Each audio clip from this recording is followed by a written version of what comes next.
சாகர், இன்னைக்கு உருளைக்கிழங்கு 1 கிலோ என்ன விலை? ஐயா, இன்னைக்கு உருளைக்கிழங்கு 1 கிலோ 40 ரூபாய் விக்குது. நான் உங்களுக்கு 38 ரூபாய்க்கு கொடுக்கறேன். சரி சரி, ஒரு 10 கிலோ உருளைக்கிழங்கும் 5 கிலோ வெங்காயமும் எடுத்து வை. ஐயா, நம்ம வீட்ல ஏதாவது விசேஷமுங்களா? விசேஷமெல்லாம் எதுவும் இல்ல. நான் நாளைக்கு ஊருக்கு போறேன். திரும்பி வர்றதுக்கு 1 மாசம் ஆகும்.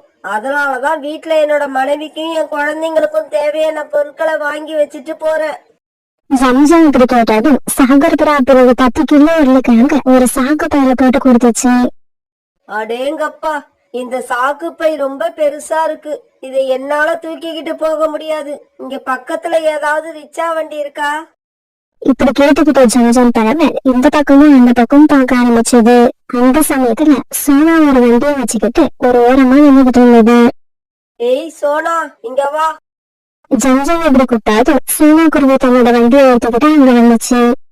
இந்த மூட்டையை எடுத்துக்கிட்டு என்னோட வீடு வரைக்கும் வரணும். இந்த வேலைக்கு நீ எவ்வளவு பணம் கேப்ப? ஐயா, நான் உங்ககிட்ட என்ன அதிகமா கேட்க போறேன்? எல்லார்கிட்டயும் 50 ரூபாய் வாங்குவேன். நீங்களும் அதிக கொடுங்க. பிறகு ஜம்ஜம் பறவை அந்த மூட்டையை சோனா குருவியோட வண்டியில ஏத்திக்கிட்டு தன்னுடைய வீட்டை நோக்கி போச்சு. சோனா குருவி தன்னுடைய வண்டியை வேகமா அழுத்திக்கிட்டு போனதால ஜம்ஜம் வீட்டுக்கு சீக்கிரமாவே போய் சேர்ந்துடுச்சு. சோனா, உனக்கு ரொம்ப நன்றி. இந்தா உனக்கு கொடுக்க வேண்டிய 50 ரூபாய். சோனா குருவி 50 ரூபாய் பணத்தை வாங்கிட்டு மறுபடியும் மார்க்கெட்டுக்கு திரும்பி போக ஆரம்பிச்சது. அன்னைக்கு சாயங்காலத்துக்குள்ள சோனா குருவிக்கு அந்த மாதிரி நிறைய சவாரி கிடைச்சதால சோனா குருவி கிட்ட எனக்கு நிறைய பணம் சேர ஆரம்பிச்சது. அன்னைக்கு சாயங்காலம் ஆச்சு. அன்னைக்கு சேர்ந்த பணத்தை எல்லாம் எண்ணி பார்த்த சோனா குருவி ரொம்பவும் சந்தோஷப்பட்டுச்சு. இதே மாதிரி தினமும் எனக்கு சவாரி கிடைச்சா என்னோட கணவருக்கு செய்ய வேண்டிய ஆபரேஷனை சீக்கிரமா பண்ணி அவரை நான் முழுமையா குணமாக்கிடுவேன். அதுக்கப்புறம் இந்த மாதிரி வண்டி வைத்து கஷ்டப்படணும்னு எனக்கு அவசியம் இல்லை. இப்படி நினைச்ச சோனா குருவி பிறகு தன்னுடைய கணவருக்கும் தனக்கும் தேவையான உணவுகளை வாங்கிட்டு தன்னுடைய வீட்டை நோக்கி போக ஆரம்பிச்சது. இப்படி போய்கிட்டு இருந்த சோனா குருவி ஒரு இருட்டான பகுதிக்கு போனப்ப காலாக்காக அங்க வந்து சோனா குருவி வழிமறைச்சது. என்ன சோனா, இன்னைக்கு ரொம்ப சந்தோஷமா இருக்க போல இருக்கு. என்ன விஷயம்? எந்த விஷயமும் இல்ல, நீங்க வழியை விடுங்க, நான் வீட்டுக்கு போகணும். அவ்வளவு ஈஸியா ஒன்னு அனுப்ப முடியாது சோனா. நீ சந்தோஷமா இருக்கிறத பார்த்தா இன்னைக்கு நீ நிறைய சம்பாதிச்சிருக்கன்னு நினைக்கிறேன். நீ மட்டும் சந்தோஷமா இருந்தா போதுமா? நீ சம்பாதிச்ச பணத்துல பாதியை என்கிட்ட கொடுத்து என்னையும் சந்தோஷப்படுத்து. முடியாது, நான் என்னோட ஊரை கொடுத்து சம்பாதிச்ச பணம். இதை நான் யாருக்கும் கொடுக்க முடியாது. உங்களுக்கு பணம் வேணும்னா ஏதாச்சும் சம்பாதிக்கிற வழிய பாருங்க. அத்தை உங்களை தன்னா பண்ணாதீங்க. சோனா, நான் ஒன்னும் உன்ன மாதிரி நோஞ்சாங்குருவி கிடையாது. இந்த காட்டுலயே சக்திசாலியான பறவை. இவ்வளவு சக்தி இருக்கிற நான் வேலை செய்யணும்னு அவசியம் இல்ல. உங்களை மாதிரி பறவைகளை மிரட்டி நீங்க வச்சிருக்க பணத்தை எடுத்து செலவு பண்ணி நான் சந்தோஷமா இருப்பேன். நீ இப்ப இந்த பணத்துல பாதியை எனக்கு கொடுக்கலன்னா உன் வீட்டுல உடம்பு சரியில்லாம படுத்து கிடக்கிற உன்னோட கணவனை நான் கொன்னுடுவேன். என்னோட கணவரை என்ன செஞ்சிடாதீங்க. நான் உயிர் வாழறது அவருக்காக தான். அவருக்கு ஏதாவது ஒண்ணுன்னா என்னால தாங்க முடியாது. அவருக்கு வைத்தியம் பண்ணிதான் நான் பணம் சேர்க்கிறேன். தயவு செய்து இந்த பணத்தை கேட்காதீங்க. என் மேல கொஞ்சம் இறக்கம் காட்டுங்க. என்கிட்ட இறக்கத்தை எல்லாம் எதிர்பார்க்காத. ஏன்னா அது என்கிட்ட கொஞ்சம் கூட இல்ல. ஒழுங்கா நீ வச்சிருக்க பணத்துல பாதி பணத்தை என்கிட்ட கொடுத்துட்டு போயிடு. இல்ல நானா உங்ககிட்ட இருந்த பணத்தை எடுத்தேன்னா முழு பணத்தையும் எடுத்துருவேன். ஜாக்கிரதை. பிறகு வேற வழியில அதை சோனா குருவி அது வச்சிருந்த பணத்துல பாதி பணத்தை காலக்காகத்துக்கிட்ட கொடுத்துருச்சு. இப்படி பணத்தை கொடுத்த சோனா குருவி பிறகு தன்னுடைய வண்டியை வைத்துக்கிட்டு வீட்டுக்கு போச்சு. சோனா, நீ வந்துட்டியா? நான் உனக்காக தான் காத்திருந்தேன். சோனா, எனக்கு சீக்கிரமா உடம்பு சரியாகணும். நான் பழையபடி இந்த காடு பூரா பறந்து போய் வேலை செய்யணும். ராணாஜி, கவலைப்படாதீங்க. நீங்க நினைச்சது சீக்கிரம் நடக்கும். நான் உங்க உடம்ப சரி பண்ணதான் இப்ப பணம் சேர்த்துக்கிட்டு இருக்கேன். கூடிய சீக்கிரம் நம்மளோட கஷ்டங்கள் எல்லாம் போய் நாம 2 பேரும் சந்தோஷமா வாழ்க்கையை வாழ ஆரம்பிப்போம். பிறகு ராணா குருவியும் சோனா குருவியும் இரவு சாப்பாட்டை சாப்பிட ஆரம்பிச்சாங்க. பிறகு மறுநாள் சோனா குருவி தன்னுடைய வண்டியை எடுத்துக்கிட்டு மார்க்கெட்டுக்கு போற வழியில தன்னுடைய தோழியான லூனாவை சந்திச்சது. சோனா, உன்னோட கணவர் இப்ப எப்படி இருக்காரு? அவருடைய ஆபரேஷனுக்காக நீ ஏதாவது முயற்சி பண்ணிக்கிட்டு இருக்கியா? லூனா, நானும் என்னால முடிஞ்ச அளவுக்கு முயற்சி பண்றேன். தினமும் செலவு போக மீதி பணத்தை ஒரு இந்தியர்ல சேர்த்துக்கிட்டு வரேன். கூடிய சீக்கிரமே ஆபரேஷனுக்கான பணத்தை சேர்த்துடுவேன். சோனா, நீ உன் கணவர் மேல ரொம்ப அன்பு வச்சிருக்க. உன்னோட அன்புக்காகவே கடவுள் உன் கணவரை சீக்கிரமா குணப்படுத்திடுவாரு. சோனா குருவியும் லூனாவும் இப்படி பேசிக்கிட்டு இருக்கதையெல்லாம் ஒரு மரத்து மேல உட்கார்ந்து இருந்த காலாக்காவும் கேட்டுக்கிட்டே இருந்துச்சு. ஓஹோ, அப்ப இந்த குருவியோட வீட்டுக்கு போனா உண்டியல் நிறைய பணம் கிடைக்கும் போல இருக்கு. இந்த குருவி கிட்ட இவ்வளவு பணம் இருக்குன்னு நான் எதிர்பார்க்கவே இல்லையே. பிறகு அன்னைக்கு பூரா சோனா குருவி வண்டியில சுமைகளை ஏத்திக்கிட்டு போய் கொஞ்சம் பணம் சம்பாரிச்சது. பிறகு ராத்திரி ஆன உடனே தன்னுடைய வீட்டுக்கு போச்சு. சோனா குருவி வீட்டுக்கு போனப்ப ராணா குருவி அழுதுகிட்டு உட்கார்ந்து இருந்தது. என்னங்க, என்னாச்சு? ஏன் இப்படி அழுதுகிட்டு இருக்கீங்க? சோனா சோனா, அத நான் எப்படி சொல்லுவேன்? கொஞ்ச நேரத்துக்கு முன்னாடி காலாக்காக இங்க வந்தது. நான் எவ்வளவு சொல்லியும் கேட்காம நீ என்னோட ஆபரேஷன் செலவுக்காக பணம் சேர்த்து வச்சிருந்த உண்டியல தூக்கிக்கிட்டு போயிடுச்சு. அந்த காகம் இப்படி செய்யும் நான் எதிர்பார்க்கல. அந்த காகத்தோட வீடு எனக்கு தெரியும். நான் இப்பவே அங்க போறேன். இப்படி சொல்ல சோனா குருவி பிறகு காலாக்காக வீட்டுக்கு பறவை போச்சு. காலண்ணா, தயவு செய்து என்னுடைய பணத்தை கொடுத்துருங்க. அதுல இருக்க பணம் என்னோட கணவர் ஆபரேஷனுக்காக நான் சேர்த்து வச்சிருக்க பணம். அதை எடுத்துக்கிட்டு வர உங்களுக்கு எப்படி மனசு வந்துச்சு? சோனா, நான் எடுத்துக்கிட்டு வந்த பணத்தை திருப்பி கொடுத்ததா சரித்திரமே இல்ல. நீ என்கிட்ட தேவையில்லாம பேசிக்கிட்டு இருக்கன்னு நினைக்கிறேன். நீங்க என்னோட உழைப்பையும் என்னோட பணத்தையும் அநியாயமா அனுபவிக்கீங்க. இதுக்கெல்லாம் என்னைக்காவது ஒரு நாள் உங்களுக்கு தகுந்த நன்மை கிடைக்கும். எனக்கு தண்டனை கிடைக்கும்னு சொல்லிட்டல்ல, அப்புறம் ஏன் இங்க அழுதுகிட்டு நிக்கிற? கிளம்பு கிளம்பு, கிளம்பி வீட்டுக்கு போ. இப்படி சொன்ன காலாக்காக தன்னோட வீட்டுக்குள்ள போய் கதையை சாத்திடுச்சு. இதுக்கப்புறம் என்ன செய்யுதுன்னு தெரியாத சொன்ன குருவி பிறகு தன்னோட வீட்டுக்கு பறந்து போச்சு. என்னங்க, நான் எவ்வளவோ கேட்டு பார்த்துட்டேன். அந்த காலாக்காக நம்ம வண்டியில கொடுக்கவே இல்லை. ஆனா அதை நினைச்சு நீங்க கவலைப்படாதீங்க. நான் மறுபடியும் உழைப்பேன், நிறைய பணம் சேர்ப்பேன், உங்களை ஆபரேஷன் பண்ணி குணமாக்கிடுவேன். இதுக்கெல்லாம் கடவுள் எனக்கு கண்டிப்பா உதவி பண்ணுவாரு. நீ நினைக்கிறதுக்கெல்லாம் மேலுலகத்துல இருந்து ஒரு தேவதை பார்த்துக்கிட்டே இருந்துச்சு. இந்த சோனா ரொம்பவும் கஷ்டப்படுது. அதுக்கு நம்ம கண்டிப்பா ஏதாவது உதவி பண்ணணும். நான் செய்வேன், அதுக்கு கண்டிப்பா உதவி செய்வேன். சோனா, கவலைப்படாம இரு. தோ இப்பவே வரேன். யாராவது எனக்கு உதவி செய்யுங்க, யாராவது எனக்கு உதவி செய்யுங்க. என்னால நடக்கவும் முடியல, பறக்கவும் முடியல. தயவு செய்து எனக்கு யாராவது உதவி பண்ணுங்க. ஒரு வயதான பறவை ஒரு மரத்தடியில உட்காந்துட்டு அழுதுகிட்டு இருந்துச்சு. அந்த சமயத்துல சோனா குருவி தன்னுடைய தள்ளுவலியை எடுத்துக்கிட்டு மார்க்கெட்டுக்கு போறதுக்காக அந்த பக்கம் வந்துச்சு. ஒரு வயதான பறவை இப்படி அழுதுகிட்டு உட்கார்ந்து இருக்கத பார்த்த உடனே சோனா குருவி அதுகிட்ட போச்சு. அம்மா, நீங்க யாரு? எதுக்காக இங்க உட்கார்ந்து அழுதுகிட்டு இருக்கீங்க? மகளே, ரொம்ப தூரத்துல இருந்து பறந்து வந்ததால இப்ப என்னோட ரெக்கைகள் செயல் இழந்து போயிடுச்சு. என்னால பறக்க முடியல. நான் போக வேண்டிய இடத்துக்கு இன்னும் ரொம்ப தூரம் போகணும். பறக்க முடியாத என்னால அந்த இடத்துக்கு எப்படி போய் சேர முடியும்? அத நினைச்சுதான் அழுதுகிட்டு உட்கார்ந்துருக்க. அம்மா, கவலைப்படாதீங்க. நீங்க என்னோட வண்டியில ஏறி உட்காருங்க. நான் உங்களை போக வேண்டிய இடத்துக்கு அழைச்சிட்டு போறேன். இப்படி சொன்ன சோனா குருவி பிறகு அந்த வயதான பறவையை தன்னோட வண்டியில உட்கார வச்சு ஏத்துக்கிட்டு போச்சு. இப்படி ரொம்ப தூரம் போனதுக்கு அப்புறம் அந்த வயதான பறவை போய் சேர வேண்டிய இடம் வந்துருச்சு. மகளே, என்னை கொண்டு வந்து இங்க விட்டதுக்கு உனக்கு ரொம்பவும் நன்றி. ஆனா உனக்கு கொடுக்கறதுக்கு என்கிட்ட எதுவும் இல்ல. அதனால உன்னை நான் வெறுங்கையோட அனுப்ப விரும்பல. நீ இங்க இருந்து வடக்கு பக்கமா போ. கொஞ்சம் தூரம் போன உடனே இதே மாதிரி வீடு அங்க ஒண்ணு இருக்கும். நீ அந்த வீட்டுக்குள்ள போய் அங்க உள்ளவங்க கிட்ட உனக்கான கூலியை கேளு. அவங்க கண்டிப்பா கொடுப்பாங்க. அந்த வயதான பறவை இப்படி சொன்ன உடனே சோனா குருவி தன்னோட வண்டியை விட்டுக்கிட்டு அது சொன்ன பாதையில நடந்து போக ஆரம்பிச்சது. அந்த வயதான பறவை சொன்ன மாதிரியே வடக்கு பக்கம் கொஞ்சம் தூரமா போன உடனே ஒரு வீடு இருந்துச்சு. சோனா குருவி அந்த வீட்டுக்குள்ள போச்சு. அந்த வீடு பூரா தங்க நாணயங்கள் நிறைஞ்சிருந்தது. அங்க உள்ள ஒவ்வொரு பொருளுமே தங்கத்தால செய்யப்பட்டிருந்தது. இதையெல்லாம் பார்த்த உடனே சோனா குருவிக்கு என்ன பண்றதுன்னு தெரியல. இங்க யாராவது இருக்கீங்களா? எனக்காக கூலியை கொடுக்கறதுக்கு இங்க யாராவது இருக்கீங்களா? சோனா குருவி இந்த மாதிரி கேட்ட உடனே ஒரு குரல் இப்படி பேச ஆரம்பிச்சது. குருவி, உனக்கான கூலிய கொடுக்கறதுக்கு இங்க யாருமே இல்ல. ஏன்னா உன்னோட மனசு ரொம்பவும் நல்ல மனசு. அதனால உனக்கு தேவையான தங்க காசுகளை நீயே எடுத்துக்கிட்டு போகலாம். குருவி, இதுக்கப்புறம் நீ வண்டியை இழுத்து கஷ்டப்படணும்னு அவசியம் இல்ல. அந்த வண்டியை இங்கேயே விட்டுட்டு போயிடு. உடனே சோனா குருவி ஒரு சின்ன பையன் நிறைய தங்க காசுகளை எடுத்துக்கிச்சு. பிறகு அந்த பைய தூக்கிக்கிட்டு தன்னோட வீட்டை நோக்கி சந்தோஷமா பறந்து போச்சு. இந்த சமயத்துலதான் நடக்க கூடாத ஒரு விஷயம் நடந்துச்சு. இப்படி சந்தோஷமா பறந்து போய்கிட்டு இருந்த சோனா குருவிய ஒரு இடத்துல காலாக்காகவும் மறுபடியும் வழிமறிச்சு நிறுத்துச்சு. என்ன சோனா, கையில பணமுடிப்பு வச்சிருக்காப்ல இருக்கு. அந்த பணமுடிப்பை என்கிட்ட கொடுத்துட்டு நீ தாராளமா வீட்டுக்கு போகலாம். காலாண்ணா, நான் வாழ்க்கையோட கடைசி கட்டத்துல நிக்கிறேன். இந்த சந்தர்ப்பத்தையும் விட்டேன்னா என்னோட கணவரை என்னால குணப்படுத்தவே முடியாது. தயவு செஞ்சு இந்த தங்க நாணயங்களை என்ன எடுத்துட்டு போக விடுங்க. சோனா, நான் கூட இந்த பையில பணம் தான் இருக்குன்னு நினைச்சேன். ஆனா தங்க காசுகள் இருக்குன்னு எனக்கு இப்பதான் தெரியுது. இதுக்கப்புறமும் இத உன்கிட்ட கொடுத்து அனுப்ப நான் ஒண்ணும் முட்டாள் கிடையாது. உனக்கு மட்டும் இல்ல சோனா, எனக்கும் இதுதான் கடைசி சந்தர்ப்பம். இந்த சந்தர்ப்பத்தை விட்டுட்டேன்னா என்னால இவ்வளவு தங்க காசுகளை எப்பவும் பார்க்க முடியாது.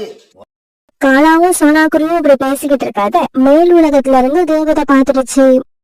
இந்த குருவி ரொம்ப கஷ்டப்படுதுன்னு நினைச்சு இன்னைக்குதான் அதுக்கு தங்க காசுகள் கிடைக்க வழி பண்ணுனேன். ஆனா இந்த காகம் அதையும் விடாது போல இருக்கு. இந்த காகத்துக்கு தண்டனை கொடுக்க வேண்டிய நேரம் வந்துருச்சு.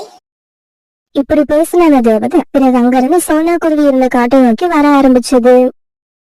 ஏய் காகமே, நீ ஏன் இந்த குருவியை இப்படி கொடுமைப்படுத்துற? மரியாதையா நீ வச்சிருக்க அந்த தங்க நாணயங்களை அந்த குருவி கிட்ட கொடுத்துரு. ஆமா, நீ யாரு? தங்க நாணயங்கள் எனக்கு கிடைக்கிற சமயத்துல நீ தான் வந்து என்ன கொடுமைப்படுத்துற.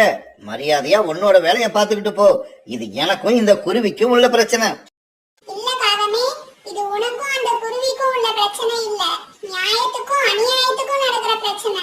இதுல நியாயத்தை ஜெயிக்க வைக்க வேண்டியது என்னோட பொறுப்பு. அந்த தங்க நாணயங்களை இந்த குருவி கிட்ட கொடுத்துரு, இல்லன்னா நான் உனக்கு இப்பவே சாபம் கொடுத்துருவேன். பாக்கறதுக்கு ஸ்கூல் பொண்ணு மாதிரி இருக்க, நீ என்ன இவ்வளவு பேசுற? இங்க பாரு, ஃபேன்சி ட்ரெஸ் காம்படிஷன் முடிஞ்சா நேரா வீட்டுக்கு போகணும். அதை விட்டுட்டு இப்படி வழியில பாக்குறவங்களை எல்லாம் ஏமாத்த நினைக்க கூடாது. ஏய் காகமே, நீ இப்பவே ஒரு எலியா மாறிடு. இவ்வளவு நாள் மற்ற பறவைகளை பயமுறுத்தி வாழ்ந்த நீ இனிமே யார பார்த்தாலும் பயந்து பயந்து ஓடணும். உனக்கு அதுதான் சரியான தண்டனை. தேவதை இப்படி சொன்ன உடனே காலாக்காவும் கொஞ்சம் கொஞ்சமா மாறி கடைசியா ஒரு சுண்டலியா மாறிடுச்சு. இப்படி சுண்டலியா மாறின காலாக்காகும் பிறகு அந்த காட்டுக்குள்ள ஓடி போய் மறைஞ்சிடுச்சு. குருவி, உன்னோட வாழ்க்கையில இனிமே துன்பமே கிடையாது. எப்பவும் மகிழ்ச்சி தான் உன் பக்கத்துல இருக்கும். இப்படி சொன்ன அந்த தேவதை பிறகு அங்கிருந்து மறைஞ்சு போயிடுச்சு. பிறகு சோனாக்குருவி அந்த தங்க நாணயங்களை எடுத்துக்கிட்டு தன்னோட வீட்டுக்கு பறந்து போயிடுச்சு. ஆனா எலியா மாறின காலா யார பார்த்தாலும் பயந்துட்டு கீச்சு கீச்சுன்னு கத்திக்கிட்டு அந்த காடு பூரா ஓடிக்கிட்டு இருந்தது. அது ஒரு நாள் காலை பொழுது ராணா கோயில் காட்டுக்குள்ள போய் மரம் வெட்டுறதுக்காக கோடாரியை எடுத்துக்கிட்டு தயாரா உட்கார்ந்து இருந்துச்சு. அன்னைக்கு பியூட்டியும் தன்னோட அப்பா கூட காட்டுக்குள்ள போக போறதால அப்பா பக்கத்துலயே உட்கார்ந்து இருந்துச்சு. இந்த சமயத்துல சோனாக்குருவியும் 2 பேருக்கும் மதியான சாப்பாடு எடுத்துக்கிட்டு அந்த இடத்துக்கு வந்துச்சு. பியூட்டியோட அப்பா சாயங்காலம் வீட்டுக்கு வரும்போது ஏதாவது இனிப்பு வாங்கிட்டு வாங்க, நீங்க இனிப்பு வாங்கிட்டு வந்து ரொம்ப நாள் ஆகுது. சோனா, இன்னைக்கு நான் கண்டிப்பா இனிப்பு வாங்கிக்கிட்டு வருவேன். நீ என்னைக்கும் எதுவுமே கேட்டதில்ல, அதிசயமா இன்னைக்கு கேக்குற. அப்புறம் எப்படி என்னால வாங்காம வர முடியும்? அம்மா பேசிக்கிட்டே இருக்காதம்மா, நாங்க கிளம்புறோம். பியூட்டி, உனக்கு ரொம்ப அவசரம் தான். அப்பா கூட காட்டுக்குள்ள போய் காட்டை சுத்தி பாக்கணும். அதுக்காக தானே இவ்வளவு அவசரப்படுற? ஆமாம்மா, அதுக்காக தான் அவசரப்படுறேன். அப்பா கூட காட்டுக்குள்ள போய் ரொம்ப நாள் ஆகுது. இன்னைக்கு காட்டுக்குள்ள போறத நினைச்சாலே சந்தோஷமா இருக்கு. அப்புறம் அங்க போய் நான் சும்மா இருக்க மாட்டேன். அப்பாவுக்கு என்னால முடிஞ்ச உதவியும் செய்வேன். பிறகு ராணா குருவியும் பியூட்டியும் மரம் வெட்டுறதுக்காக காட்டுக்குள்ள பறந்து போனாங்க. ராணா குருவி கோடாரியை தூக்கிட்டு போக பியூட்டி மதிய சாப்பாட்டை எடுத்துக்கிட்டு போச்சு. இப்படி அவங்க போய்கிட்டு இருக்கப்ப யாரோ உதவி கேட்டு கத்துற சத்தம் கேட்டுச்சு. காப்பாத்துங்க, என்ன காப்பாத்துங்க, யாராவது வந்து என்ன காப்பாத்துங்க. இந்த சத்தத்தை கேட்ட ராணா குருவியும் பியூட்டியும் உடனே சத்தம் வந்த திசையை நோக்கி பறந்து போனாங்க.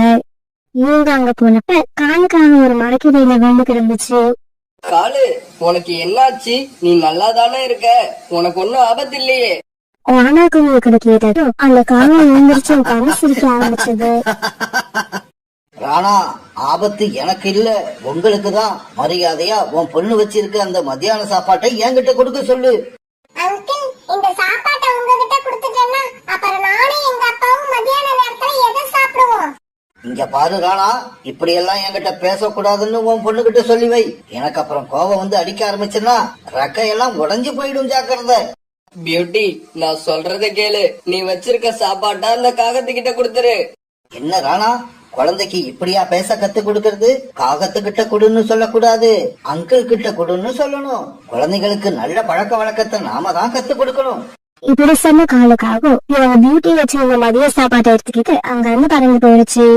இப்படி மதிய சாப்பாட்டை காலுக்காகத்திட்ட கொடுத்த ராணா குருவி வீடியோ இவங்க காஞ்ச மரத்தை தேடி மறுபடியும் காட்டுக்குள்ள பறந்து போனாங்க. பியூட்டி, இந்த இடத்துல காஞ்ச மரங்கள் எங்கேயுமே இல்ல. நீ இங்கேயே உட்காந்துரு. அப்பா போய் காஞ்ச மரம் எங்க இருக்குன்னு தேடி பார்த்துட்டு உன்னை வந்து அழைச்சிக்கிட்டு போறேன். அப்பா சீக்கிரம் வாங்கப்பா, எனக்கு இந்த காகத்தை பார்த்ததுல இருந்து ரொம்ப பயமா இருக்கு. பியூட்டி, அந்த காகத்தை நினைச்சு கவலைப்படாத. அந்த காகம் நம்ம கிட்ட உள்ள பொருளை வழிப்பறி பண்ணதான் நினைக்கும். மத்தபடி அந்த காகத்தால நமக்கு எந்த ஆபத்தும் கிடையாது. இப்படி சொன்ன ராணா குருவி பிறகு அந்த இடத்த விட்டு காஞ்ச மரத்தை தேடி பறந்து போக ஆரம்பிச்சது. அப்பா போனதுக்கு அப்புறம் பியூட்டி அந்த இடத்துல உட்கார்ந்து வேடிக்கை பார்க்க ஆரம்பிச்சது. பியூட்டி பியூட்டி, நாம ரெண்டு பேரும் ஃப்ரெண்ட்ஸா இருப்போமா? யாரு யாரு என் பேர் சொல்லி கூப்பிடுறது? நீங்க யாரா இருந்தாலும் சரி, எனக்கு நேர்ல வாங்க. பியூட்டி, நான் இங்கதான் இருக்கேன், உனக்கு பக்கத்துல தான் இருக்கேன். இங்க ஒரு இடத்துல நிறைய பூ இருக்கு பாரு, நான் அங்கதான் இருக்கேன். அந்த குரல் சொன்ன மாதிரி அங்க ஒரு இடத்துல பூக்கள் நிறைய இருந்துச்சு. உடனே பியூட்டி அந்த இடத்த திரும்பி பார்த்துச்சு. அந்த இடத்துல ஒரு அழகான தேவதை காத்துல நினைவுகிட்டு இருந்தது. அந்த தேவதைய பார்த்த பியூட்டி உடனே அந்த இடத்துக்கு பறந்து போக ஆரம்பிச்சது. ஆமா, நீங்க தான் என்ன கூப்பிட்டீங்களா? நீங்க ரொம்ப அழகா இருக்கீங்க. ஆமா, நான் தான் உன்னை கூப்பிட்டேன். இந்த காட்டுல எந்த இடத்துல எல்லாம் பூக்கள் இருக்கோ அங்கெல்லாம் நான் இருப்பேன். ஆமா, நான் உன் கூட ஃப்ரெண்ட்ஷிப் வச்சுக்கணும்னு ஆசைப்படுறேன். நீ எனக்கு தோழியா இருப்பியா? எனக்கும் உங்களை பார்த்ததும் உங்க கூட ஃப்ரெண்ட்ஷிப்பா இருக்கணும்னு ஆசை வந்துருச்சு. அப்படியா? வா, நாம போய் இந்த காட்டை சுத்தி பார்த்துட்டு வருவோம். இல்ல, என்னால வர முடியாது. எங்க அப்பா காஞ்ச மரத்தை தேடி விறகு வெட்டுறதுக்காக போயிருக்காங்க. அவங்களுக்கு காஞ்ச மரம் கிடைச்சிச்சா என்னன்னு தெரியல. அத நினைச்சா எனக்கு ரொம்ப கவலையா இருக்கு. உனக்கு இப்ப என்ன விறகுகள் தானே வேணும்? அத நான் கொடுக்கறேன். அந்த தேவதை இப்படி சொன்ன உடனே ரொம்ப நியாயமான முறையில காஞ்ச விறகு கட்டு ஒண்ணு அந்த இடத்துக்கு வந்துச்சு. பியூட்டி, உனக்கு காஞ்ச விறகுகள் தானே வேணும்? இதோ வந்துருச்சு. இந்த விறகு கட்டை இப்ப நீ உன்னோட வீட்டுக்கு எடுத்துக்கிட்டு போகலாம். நீங்க ஒரு பெரிய அதிசயத்தை செஞ்சு காட்டிட்டீங்க. இந்த விறகு கட்டை பார்த்தா எங்க அப்பா ரொம்ப சந்தோஷப்படுவாங்க. நான் இப்ப கிளம்புறேன். நாளைக்கு இந்த காட்டை சுத்தி பார்க்க உங்க கூட நான் கண்டிப்பா வருவேன். ஆமா, எனக்கு ஒரு சந்தேகம். மறுபடியும் நான் உங்களை பார்க்கறதா இருந்தா எங்க வந்து பார்க்கறது? என்னோட பேரு மலர் தேவதை. மலர் தேவதையே, என்னோட தோழியே, நான் இப்பவே உன்னை பார்க்கணும். இப்படி நீ சொன்னனா நான் உடனே உன் பக்கத்துல வந்துருவேன். இப்படி சொல்லிட்டு அந்த தேவதை அங்க இருந்து பறந்து போயிடுச்சு. பிறகு பியூட்டி ரொம்ப சந்தோஷம் தன்னோட அப்பாவை தேடி பறந்து போச்சு. பியூட்டி அப்பாவை தேடி போனப்போ கோடாரிய வச்சுக்கிட்டு ராணா குருவி அதே இடத்துல உட்கார்ந்து இருந்தது. ஏன்னா வெட்டி எடுத்துட்டு போற மாதிரி எந்த காஞ்ச மரமும் ராணா குருவிக்கு கிடைக்கவே இல்லை. அப்பா, உங்களுக்கு இன்னும் காஞ்ச மரங்கள் கிடைக்கவே இல்லையா? ஆமா பியூட்டி, நானும் எங்கெங்கயோ போய் தேடி பார்த்துட்டேன். விறகு வெட்டுற மாதிரி காஞ்ச மரம் எங்கேயுமே கிடைக்கல. அப்பா, நீங்க ஏன் கூட வாங்க. நிறைய விறகுகளை எடுத்து கட்டா கட்டி வச்சிருக்கேன். பியூட்டி சொன்னதை நம்ப முடியாத ராணா குருவி பிறகு அது கூட பறந்து போச்சு. பியூட்டி, இவ்வளவு விறகுகள் உனக்கு எங்க இருந்து கிடைச்சது? அப்பா, எனக்கு புதுசா ஒரு தோழி கிடைச்சிருக்காங்க. அவங்க தான் எனக்கு இந்த விறகுகளை கொடுத்தாங்க. பிறகு அந்த விறகு கட்டை தூக்கிட்ட ராணா குருவியும் வீட்டுக்கு புறா வச்சிருக்க மரக்கடையை நோக்கி பறந்து போனாங்க. அங்க போன இவங்க எடுத்துட்டு போன விறகு கட்டை புறா கிட்ட விட்டுட்டு அதுக்கு உண்டான பணத்தை வாங்கிட்டாங்க. பிறகு இவங்க 2 பேரும் ஜம் வச்சிருக்க ஸ்வீட் கடைக்கு போறாங்க. அந்த கடைக்கு போன இவங்க 2 பேரும் அவங்களுக்கு தேவையான இன்பங்களை வாங்கிட்டு அங்க இருந்து வீட்டை நோக்கி பறக்க ஆரம்பிச்சாங்க. இப்ப வீட்டுக்கு பறந்து போய்கிட்டு இருந்த இவங்க 2 பேரையும் மறுபடியும் காலுக்காக ஒரு இடத்துல வந்து மறிச்சு நிப்பாட்டிச்சு. அப்பா அப்பா, இந்த காகம் ஸ்வீட் பாக்ஸ் நம்ம கிட்ட இருந்து பிடிக்கிட்டு போறதுக்காக வந்திருக்குன்னு நினைக்கிறேன். இந்த காலுவுக்கு எப்பவுமே அடுத்தவங்க பொருள் மேல ஆசைப்படுறதே வழக்கமா போச்சு. அப்பா, நீங்க கவலைப்படாதீங்க. இன்னைக்கு இந்த ஸ்வீட் பாக்ஸ் அவ்வளவு ஈஸியா இந்த காகம் நம்ம கிட்ட இருந்து எடுத்துக்கிட்டு போக முடியாது. இன்னைக்கு நான் இந்த காகத்துக்கு நல்ல பாடம் கத்து கொடுக்க போறேன். பியூட்டி, இவ்வளவு நாள் உங்க அம்மா தான் எல்லாருக்கும் பாடம் நடத்திக்கிட்டு இருந்தது. அத பாத்துட்டு இப்ப நீயும் பாடம் நடத்த ஆரம்பிச்சிட்ட போல இருக்கு. சரி சரி, எனக்காக என்னவோ ஸ்வீட் வாங்கிக்கிட்டு வந்திருக்கீங்க போல இருக்கு. அத கொடுங்க, நான் கிளம்புறேன். காலுக்காக இப்படி சொன்ன உடனே பியூட்டி தன்னோட தோழியான மலர் தேவதையை கூப்பிட ஆரம்பிச்சது. மலர் தேவதையே, என்னோட தோழியே, சீக்கிரம் இங்க வா, எனக்கு உன்னோட உதவி தேவைப்படுது. கூப்பிடு கூப்பிடு, நீ யார வேணாலும் கூப்பிடு, யார் வந்தாலும் என்ன ஒண்ணும் பண்ண முடியாது. இப்படி சொன்ன காலுக்காக பியூட்டி கிட்ட இருந்த ஸ்லீப் பாக்ஸ் நோக்கி நகர்ந்து போக ஆரம்பிச்சது. அந்த சமயத்துல வானத்துல இருந்து அந்த மலர் தேவதை வேகமா அந்த இடத்துக்கு வந்துகிட்டு இருந்தது. இப்படி அந்த இடத்துக்கு வந்த மலர் தேவதை தன்னோட மந்திர சக்தியால காலுக்காக தூக்கி ரொம்ப வேகமா தெரிஞ்சது. தேவதை இப்படி விட்டு எரிஞ்ச உடனே காலுக்காக ரொம்ப தூரமா ஒரு இடத்துல போய் நின்றுச்சு. மலர் தேவதையே, அந்த காகத்துக்கிட்ட இருந்து எங்களை காப்பாத்துனதுக்கு ரொம்ப நன்றி. அப்புறம் மறுபடியும் அந்த காகம் வந்தா நான் என்ன பண்றது? பியூட்டி, அத நினைச்சு கவலைப்படாத. இதுக்கப்புறம் அந்த காகம் உங்ககிட்ட வந்தா, காகமே காகமே, கருப்பு காகமே, கடல் அலைகள் என்னைக்கும் ஓய போறதில்ல, உன்னோட நாட்டியமும் நிக்க போறதில்ல அப்படின்னு சொல்லு. அதுக்கப்புறம் பாரு என்ன நடக்குதுன்னு. இப்படி சொல்லிட்டு அந்த தேவதை அங்கிருந்து பறந்து போயிடுச்சு. அந்த ஸ்லீப் பாக்ஸ் எடுத்துக்கிட்டு ராணா குட்டியும் மறுபடியும் பறக்க ஆரம்பிச்சாங்க. ஆனா ரொம்ப தூரமா போயிருந்த இந்த காலுக்காகும் மறுபடியும் இவங்களை ஃபாலோ பண்ணிக்கிட்டு பறந்து வந்துச்சு. இப்படி வந்த காலுக்காகும் ஒரு இடத்துல மறுபடியும் இவங்களை வழிமறிச்சு நிப்பாட்டுச்சு. ஏய் பியூட்டி, நான் கொஞ்சம் அலட்சியமா இருந்த சமயம் பார்த்து ஏதோ ஒரு சக்தியை உபயோகம் பண்ணி என்ன தூக்கி எறிஞ்சிட்டல்ல. இதுக்கப்புறம் நான் ஏமாற மாட்டேன். இந்த ஸ்வீட் பாக்ஸ வாங்காம இங்க இருந்து போகவும் மாட்டேன். காலங்கள், உங்களுக்கு இந்த ஸ்வீட் பாக்ஸ் தானே வேணும்? இதோ இப்பவே தரேன்.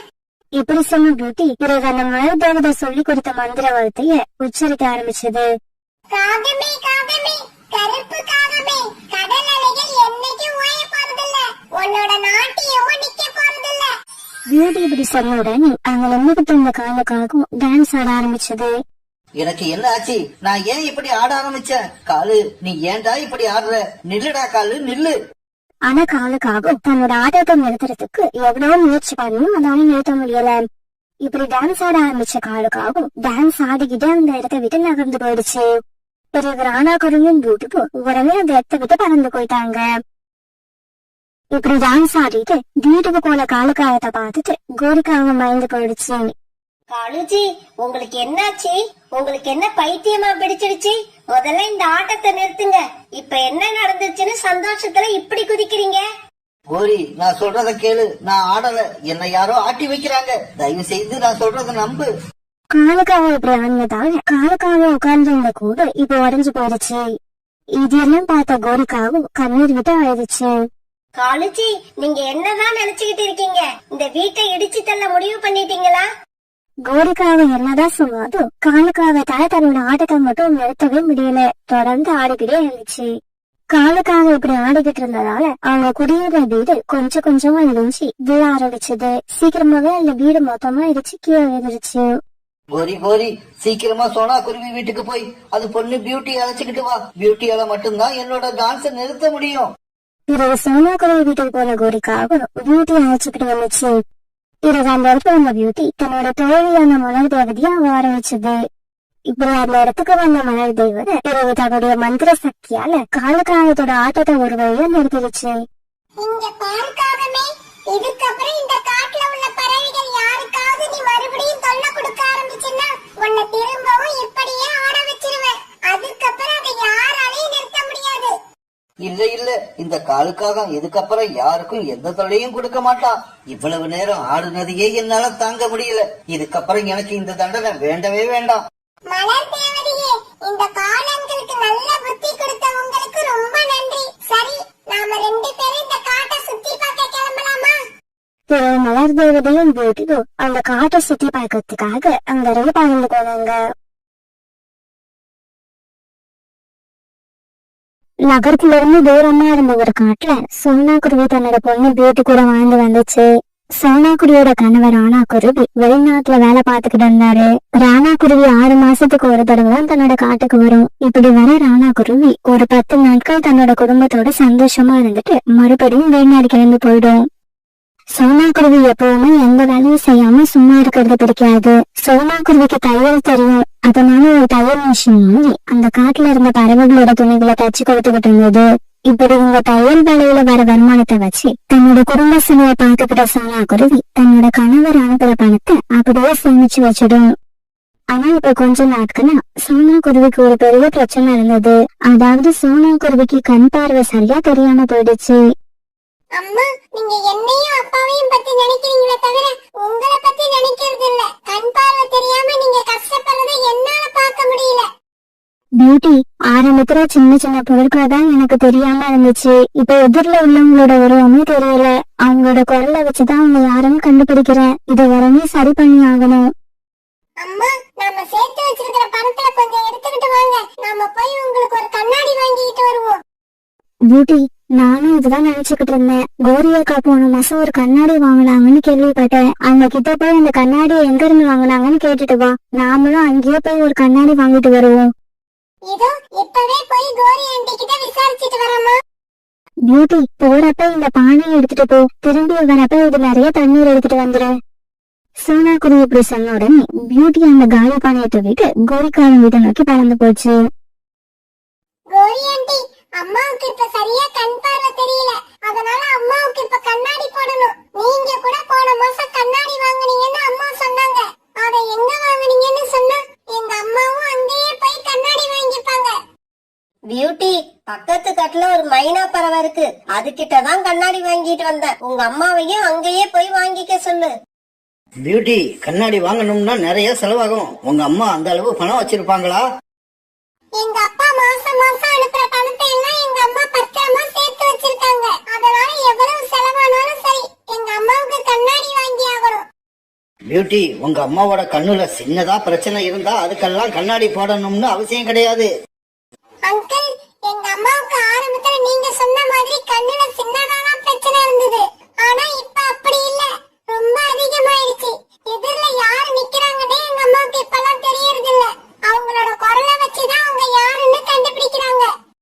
அதேதான், எனக்கும் அப்படிதான் இருந்தது. இப்ப கண்ணாடி போட்டதுக்கு அப்புறம் எல்லார் முகமும் தெளிவா தெரியுது. என்ன மாதிரி உங்க அம்மாவும் கண்ணாடி வாங்கி போட்டுட்டா எல்லார் முகத்தையும் தெளிவா பார்க்கலாம். சரி ஆண்டி, நான் கிளம்புறேன். நான் நதியில போய் தண்ணி எடுத்துக்கிட்டு வீட்டுக்கு போகணும். இப்படி சொல்லிட்டு பியூட்டி பானையை தூக்கிட்டு அங்க இருந்து பறந்து போச்சு. பியூட்டி போனதுக்கு அப்புறம் காலுக்கு அவன் சந்தோஷத்துல துள்ளி குதிச்சது.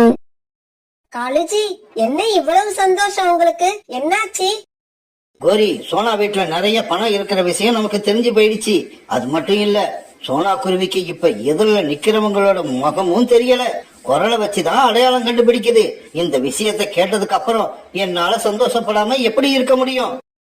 நீங்க சொல்றதெல்லாம் சரிதான். சோனா குருவிக்கு மட்டும்தான் கண்ணு தெரியாது. அதோட பொண்ணுக்கு நல்லா கண்ணு தெரியும். அத மறந்துட்டீங்களா? கோரி, பியூட்டி இப்ப தண்ணி எடுக்க நதிக்கரைக்கு தானே போயிருக்கு. அது திரும்பி வர்றதுக்குள்ள நான் என்னோட வேலையை முடிச்சிட்டு வந்துருவேன். இப்படி சொன்ன காலுக்காக பிறகு சோனா குருவி வீட்டை நோக்கி பறந்து போச்சு. சோனா குருவி வீட்டுக்கு போன காலுக்காக வாசல் கதவை தட்ட ஆரம்பிச்சது. யாரு வந்திருக்கிறது? சோனா, நான் தான் நீட்டா வந்திருக்கேன். கொஞ்சம் கதவை தர. ரீட்டா, கதவு திறந்துதான் இருக்கு, நீ உள்ள வரலாம். சோனா குருவி இப்படி சொன்ன உடனே காலுக்கு அவன் வீட்டுக்குள்ள போச்சு. ரீட்டா, நீ எப்படி இருக்க? வீட்டுல எல்லாரும் நல்லா இருக்காங்களா? சோனா குருவி இப்ப காலுக்காகத்தை பார்த்து பேசாம வேற பக்கம் பார்த்து பேசிக்கிட்டு இருந்தது. இத பார்த்த காலுக்காவும் சோனா குருவிக்கு கண்ணு சரியா தெரியலன்னு கன்ஃபார்ம் பண்ணிக்கிச்சு. சோனா, நம்ம காட்டுல இன்னும் 2-3 நாள்ல மழை வரப்போகுதுன்னு கேள்விப்பட்டேன். அதனால நீ கொஞ்சம் தானியங்களையும் பழங்களையும் கொண்டு வந்து வீட்டுல சேகரிச்சு வச்சுக்கோ. அப்பதான் மழை பெய்யறப்ப வெளியில போக வேண்டிய அவசியம் இருக்காது. காலுக்காக இப்படி சோனா குருவி கிட்ட பேசிக்கிட்டு அந்த மரப்பெட்டியை திறந்து அதுக்குள்ள சோனா குருவி சேர்த்து வச்சு அந்த பணத்தை எடுத்துக்கிச்சு.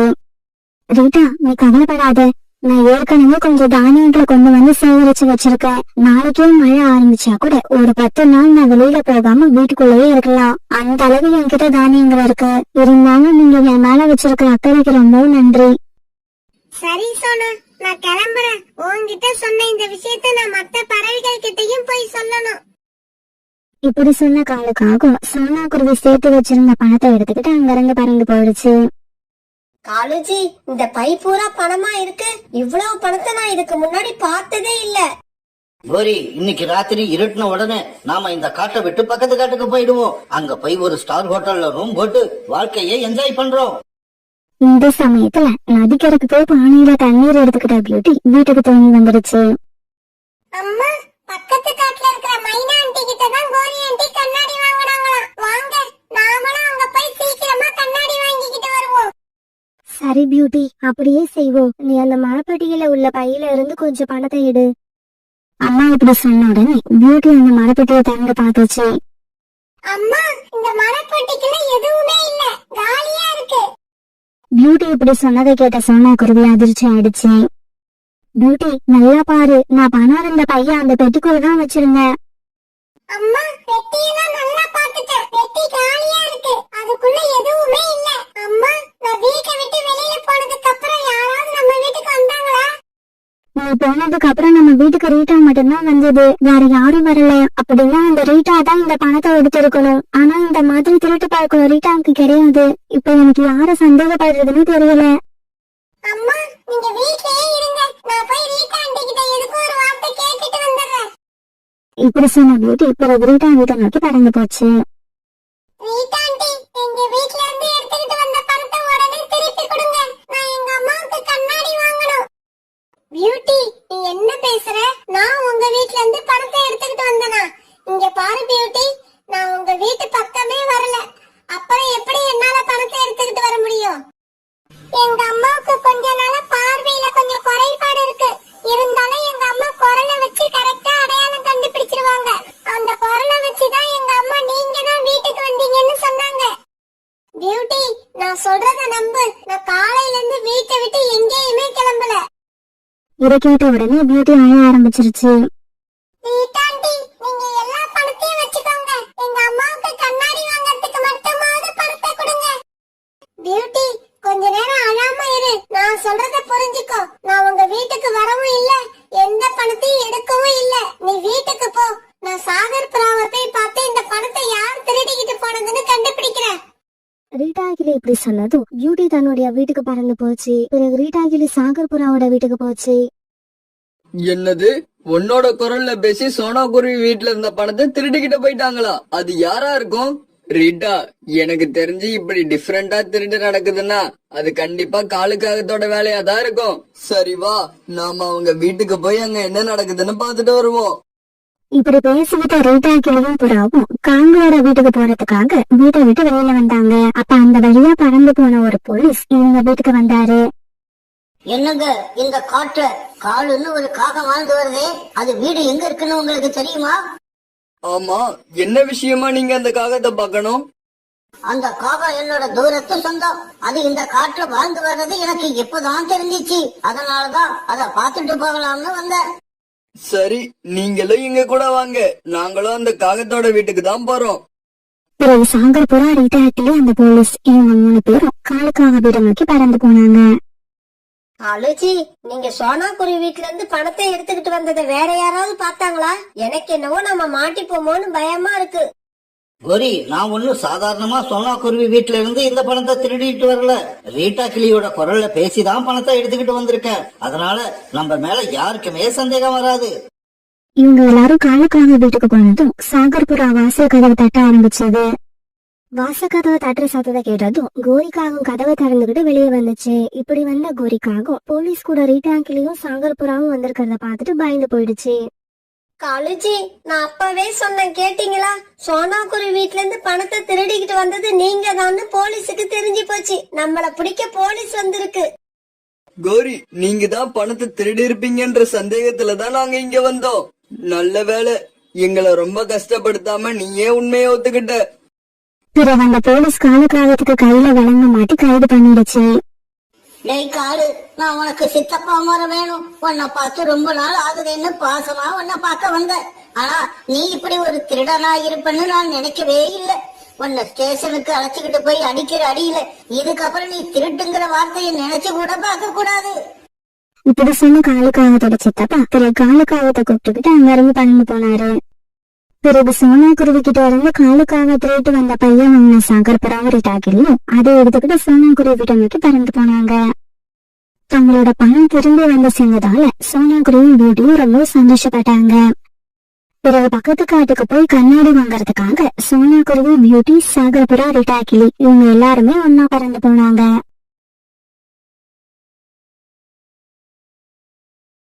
அது ஒரு நாள் காலை பொழுது ராணா குருவி காட்டுக்குள்ள போய் மரம் வெட்டுறதுக்காக கோடாரியை எடுத்துக்கிட்டு தயாரா உட்கார்ந்து இருந்துச்சு.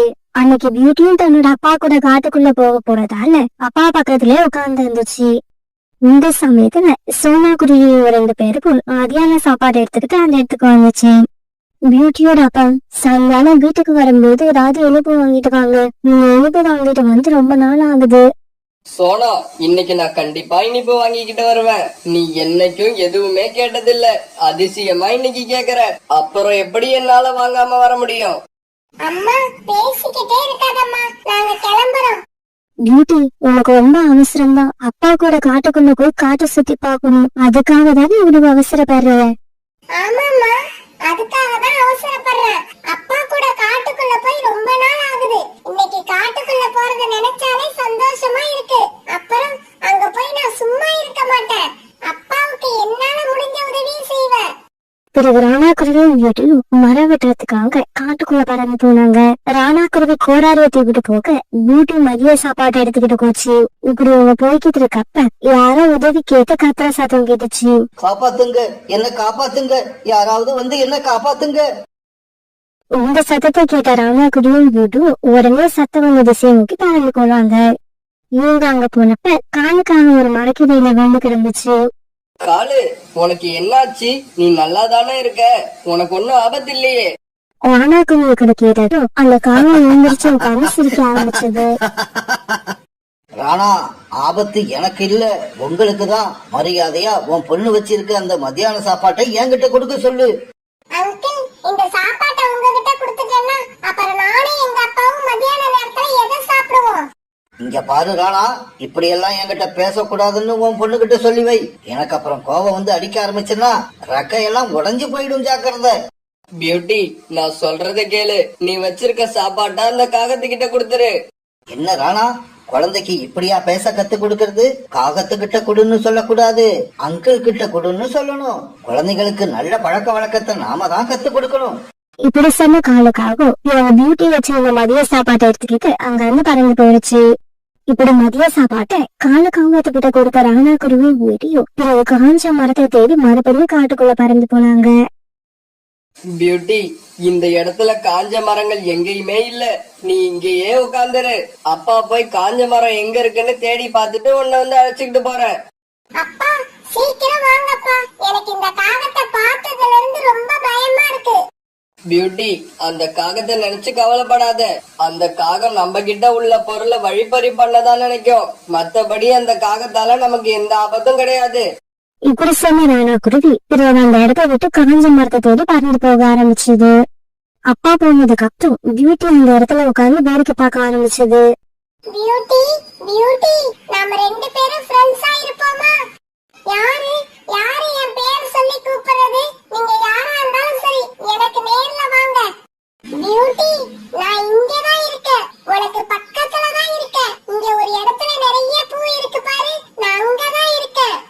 அந்த குரல் சொன்ன மாதிரியே அங்க ஒரு இடத்துல பூக்கள் நிறைய இருந்துச்சு. உடனே பியூட்டி அந்த இடத்த திரும்பி பார்த்துச்சு. அந்த இடத்துல ஒரு அழகான தேவதை காத்துல மிதந்துகிட்டு இருந்தது. அந்த தேவதைய பார்த்த பியூட்டி உடனே அந்த இடத்துக்கு பறந்து போக ஆரம்பிச்சது. ஆமா, நீங்க தான் என்ன கூப்பிட்டீங்களா? நீங்க ரொம்ப அழகா இருக்கீங்க.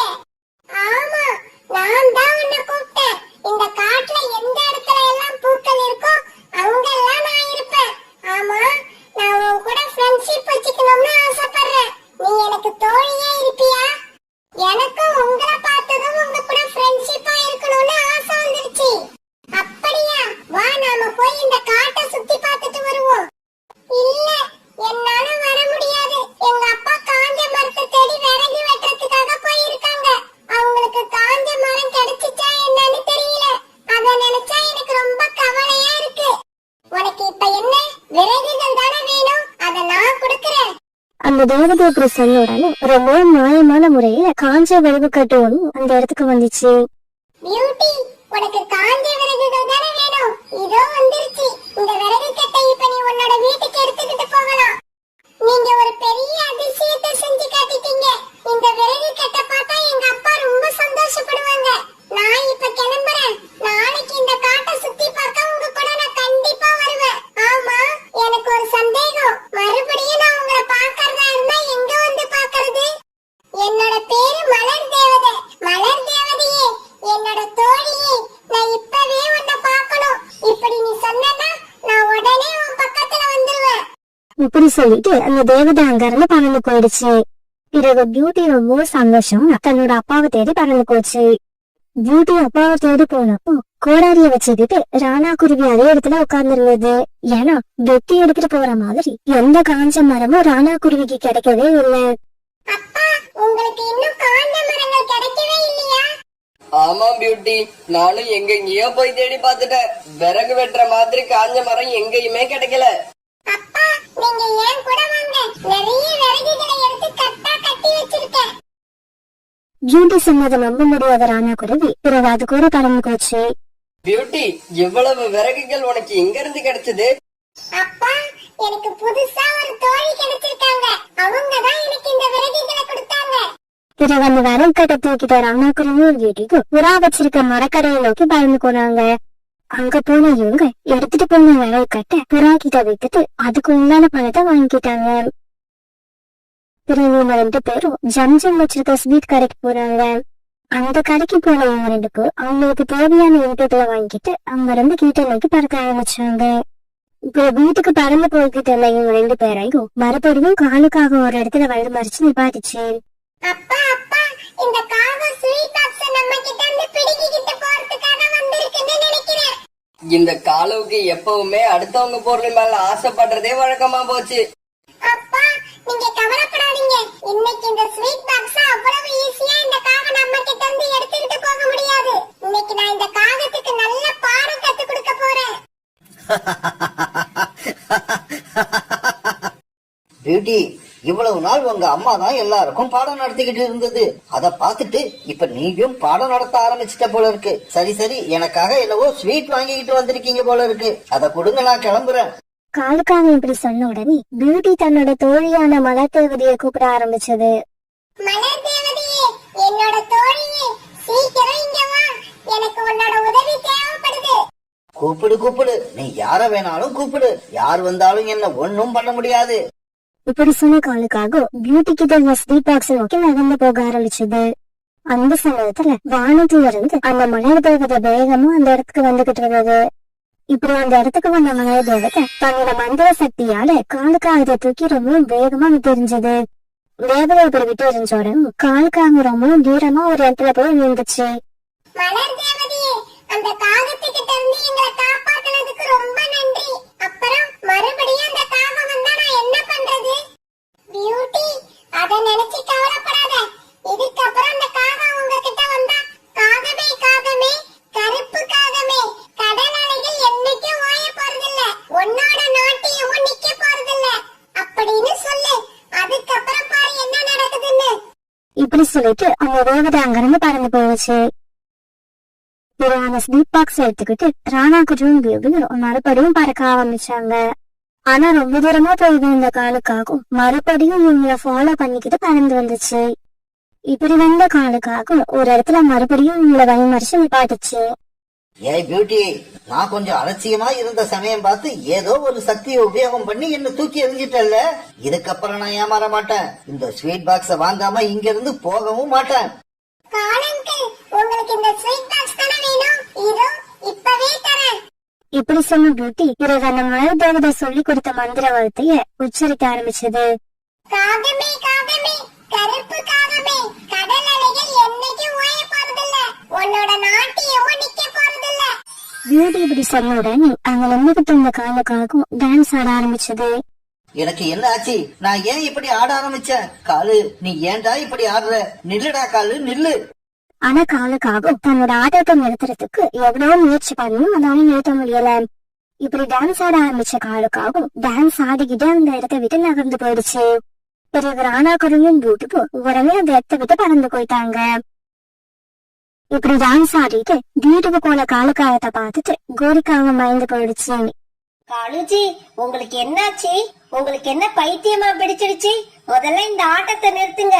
இப்ப என்ன நடந்துச்சுன்னு சந்தோஷத்துல இப்படி குதிக்கிறீங்க? கோரி, நான் சொல்றத கேளு. நான் ஆடல, என்னை யாரோ ஆட்டி வைக்கிறாங்க. தயவு செய்து நான் சொல்றத நம்பு. காலுக்காக இப்படி ஆனதால காலுக்காக உட்கார்ந்து இருந்த கூட இப்ப உடஞ்சு போயிடுச்சு. இதெல்லாம் பார்த்த கோரிக்காவும் கண்ணீர் விட்டு அழுதுச்சு. காலுஜி, நீங்க என்னதான் நினைச்சுக்கிட்டு இருக்கீங்க? இந்த வீட்டை இடிச்சு தள்ள முடிவு பண்ணிட்டீங்களா? கோரிக்காவை என்னதான் சொன்னாலும் காலுக்காகத்தால தன்னோட ஆட்டத்தை மட்டும் நிறுத்தவே முடியல. தொடர்ந்து ஆடிக்கிட்டே இருந்துச்சு. காலுக்காக இப்படி ஆடிக்கிட்டு இருந்ததால அவங்க குடியிருந்த வீடு கொஞ்சம் கொஞ்சமா இடிஞ்சு விழ ஆரம்பிச்சது. சீக்கிரமாவே அந்த வீடு மொத்தமா இடிச்சு கீழே விழுந்துருச்சு. கோரி கோரி, சீக்கிரமா சோனா குருவி வீட்டுக்கு போய் அது பொண்ணு பியூட்டி அழைச்சுக்கிட்டு வா. பியூட்டியால மட்டும்தான் என்னோட டான்ஸ நிறுத்த முடியும். பிறகு சோனா குருவி வீட்டுக்கு போன கோரிக்காக பியூட்டி அழைச்சுக்கிட்டு வந்துச்சு. பிறகு அந்த இடத்துல வந்த பியூட்டி தன்னோட தோழியான மலர் தேவதையா ஆரம்பிச்சது. இப்படி அந்த இடத்துக்கு வந்த மலர் தேவதை பிறகு தன்னுடைய மந்திர சக்தியால காலக்காலத்தோட ஆட்டத்தை ஒரு வழியா நிறுத்திடுச்சு. இங்க பார்க்காதமே, இதுக்கப்புறம் இந்த காட்டுல உள்ள பறவைகள் யாருக்காவது நீ மறுபடியும் தொல்லை கொடுக்க ஆரம்பிச்சுன்னா உன்னை திரும்பவும் இப்படியே ஆட வச்சிருவேன். அதுக்கப்புறம் அதை யாராலையும் நிறுத்த முடியாது. இல்ல இல்ல, இந்த காலுக்காக இதுக்கப்புறம் யாருக்கும் எந்த தொல்லையும் கொடுக்க மாட்டான். இவ்வளவு நேரம் ஆடுனதையே என்னால தாங்க முடியல. இதுக்கப்புறம் எனக்கு இந்த தண்டனை வேண்டவே வேண்டாம். மலர் தேவதையே, இந்த காலங்களுக்கு நல்ல புத்தி கொடுத்த உங்களுக்கு ரொம்ப நன்றி. சரி, நாம 2 பேரும் இந்த காட்டை சுத்தி பார்க்க கிளம்பலாமா? பிறகு மலர் தேவதையும் பியூட்டியும் அந்த காட்டை சுத்தி பார்க்கறதுக்காக அங்க இருந்து பறந்து போனாங்க. சோனா குருவி அந்த காட்டுக்கு அப்புறம் புதுசா வந்தது. இந்த காடு ரொம்பவும் அமைதியா இருக்கு, அதனால நான் இங்கேயே தங்குறதா முடிவு பண்ணிட்டேன். நான் ஏற்கனவே இந்த காட்டுல செஞ்சுக்கிட்ட இந்த போண்டா வியாபாரத்தையும் இந்த காட்டையும் செய்ய போறேன். இப்படி நினைச்சு சோனா குருவி பிறகு மறுநாளே இந்த காட்டுல தன்னோட போண்டா வியாபாரத்தை ஆரம்பிச்சிருச்சு. சோனாவோட கடையில ஆரம்பத்துல வியாபாரம் கொஞ்சம் மந்தமா தான் இருந்துச்சு. ஆனா நாட்கள் ஆக ஆக சோனா குருவியோட போண்டா கடையில வியாபாரம் ரொம்பவும் நல்லா நடக்க ஆரம்பிச்சது. அதுக்கு சோனா குருவி தயார் பண்ற போண்டாவும் ருசியான தேங்காய் சட்னியும் தான் காரணம். ஆரம்பத்துல ஒரு சின்ன கூட்டுல வாங்கி வந்த சோனா குருவி இப்ப நிறைய வருமானம் வந்ததால தனக்குன்னு ஒரு சின்ன வீட்டை கட்டி அதுல வாழ ஆரம்பிச்சது. ஒரு நாள் கோரிக்காக சோனா குருவியோட கடைக்கு வந்துச்சு. சோனா, எனக்கு ஒரு பிளேட் போண்டா கொடு. இந்த போண்டாவுக்கு நாளைக்கு பணம் கொடுக்கறேன். கோரியக்கா, இந்த போண்டாவுக்கு நாளைக்கு பணம் கொடுக்குறீங்கன்னா ஏற்கனவே வச்சிருக்க பாக்கி எல்லாம் எப்ப கொடுக்க போறீங்க? சோனா, நான் தான் இப்ப சாப்பிடுற போண்டாவுக்கு நாளைக்கே பணம் கொடுக்கறேன்னு சொல்றேன்ல. நீங்க ஒவ்வொரு தடவையும் இப்படிதான் நாளைக்கு தரேன்னு சொல்லிட்டு சாப்பிட்டு போறீங்க, ஆனா பணம் கொடுக்கறதும் இல்ல. அது இப்ப மொத்தமா சேர்ந்து 300 ரூபாய் ஆயிடுச்சு. அந்த பணத்தை கொடுத்துட்டு அதுக்கப்புறம் கடன் வாங்குவீங்க. நான் உங்களுக்கு இப்ப கடன் கொடுக்கறதா இல்ல. என்ன சோனா, போண்டா கடை போட்டு நிறைய பணம் சம்பாதிக்கிறதால உனக்கு திமிர் வந்துருச்சா? இதே மாதிரி போண்டா கடை என்னாலையும் போட முடியும். அத ஞாபகம் வச்சுக்கிட்டு பேசு. கோரியக்கா, கடை யார் வேணாலும் போடலாம், ஆனா வியாபாரம் ஆகணும், அதுதான் முக்கியம். சோனா குருவி இப்படி சொன்ன உடனே கோரிக்காவுக்கு கோபம் வந்துருச்சு. அப்படின்னா நான் கடை போட்டா வியாபாரம் ஆகாதுன்னு சொல்றியா? அதை எப்படி நான் சொல்ல முடியும்? நீங்க முதல்ல கடையை போடுங்க, வியாபாரம் ஆகுதா இல்லையான்னு தன்னாலே தெரியும். காலுஜி, நாளையில இருந்து நானும் ஒரு போண்டா கடை போட போறேன். நம்ம காட்டுக்கு வெறும் கைய வீசிக்கிட்டு வந்த அந்த சோனா குருவி போண்டா வித்தே ஒரு பெரிய வீடு கட்டிடுச்சு. கோரி, நீ சொல்றதெல்லாம் உண்மைதான். அதுக்கு காரணம் என்ன தெரியுமா? சோனா குருவியோட கடையில விக்கிற போண்டாவும் அந்த சட்னியும் அவ்வளவு ருசியா இருக்கும். அந்த குருவி கடையில இவ்வளவு வியாபாரம் ஆகிறதுக்கு காரணமே அந்த போண்டாவோட சுவைதான். அதே மாதிரி ருசியோட உன்னால போண்டா தயார் பண்ண முடியுமா? அது ஒண்ணும் பெரிய காரியம் இல்ல. நான் நினைச்சா நாளைக்கே கடை போடுவேன். நீங்க வேணா பாருங்க. நான் கடை போட்டதுக்கு அப்புறம் எல்லா பறவைகளும் என் கடைக்கு தான் வருவாங்களே தவிர அந்த சோனா குருவியோட கடைக்கு போக மாட்டாங்க. ஏன், ஏதாவது மந்திரம் வைக்க போறியா? மந்திரம் இல்ல காலுஜி, ருசி. நான் தயார் பண்ற போண்டாவோட ருசி எல்லாரையும் கவர்ந்து இழுக்க போகுது. இப்படி சொல்ல குறிப்பாக இரவு மறுநாளே சோனா குருவி கடைக்கு பக்கத்துலயே ஒரு போண்டா கடை ஆரம்பிச்சிருச்சு. போண்டா போண்டா, சூடான போண்டா, சுவையான போண்டா. அன்னைக்கு காலையில இருந்து கோரிக்காவும் இந்த மாதிரி சத்தம் போட்டுக்கிட்டு இருந்துச்சு.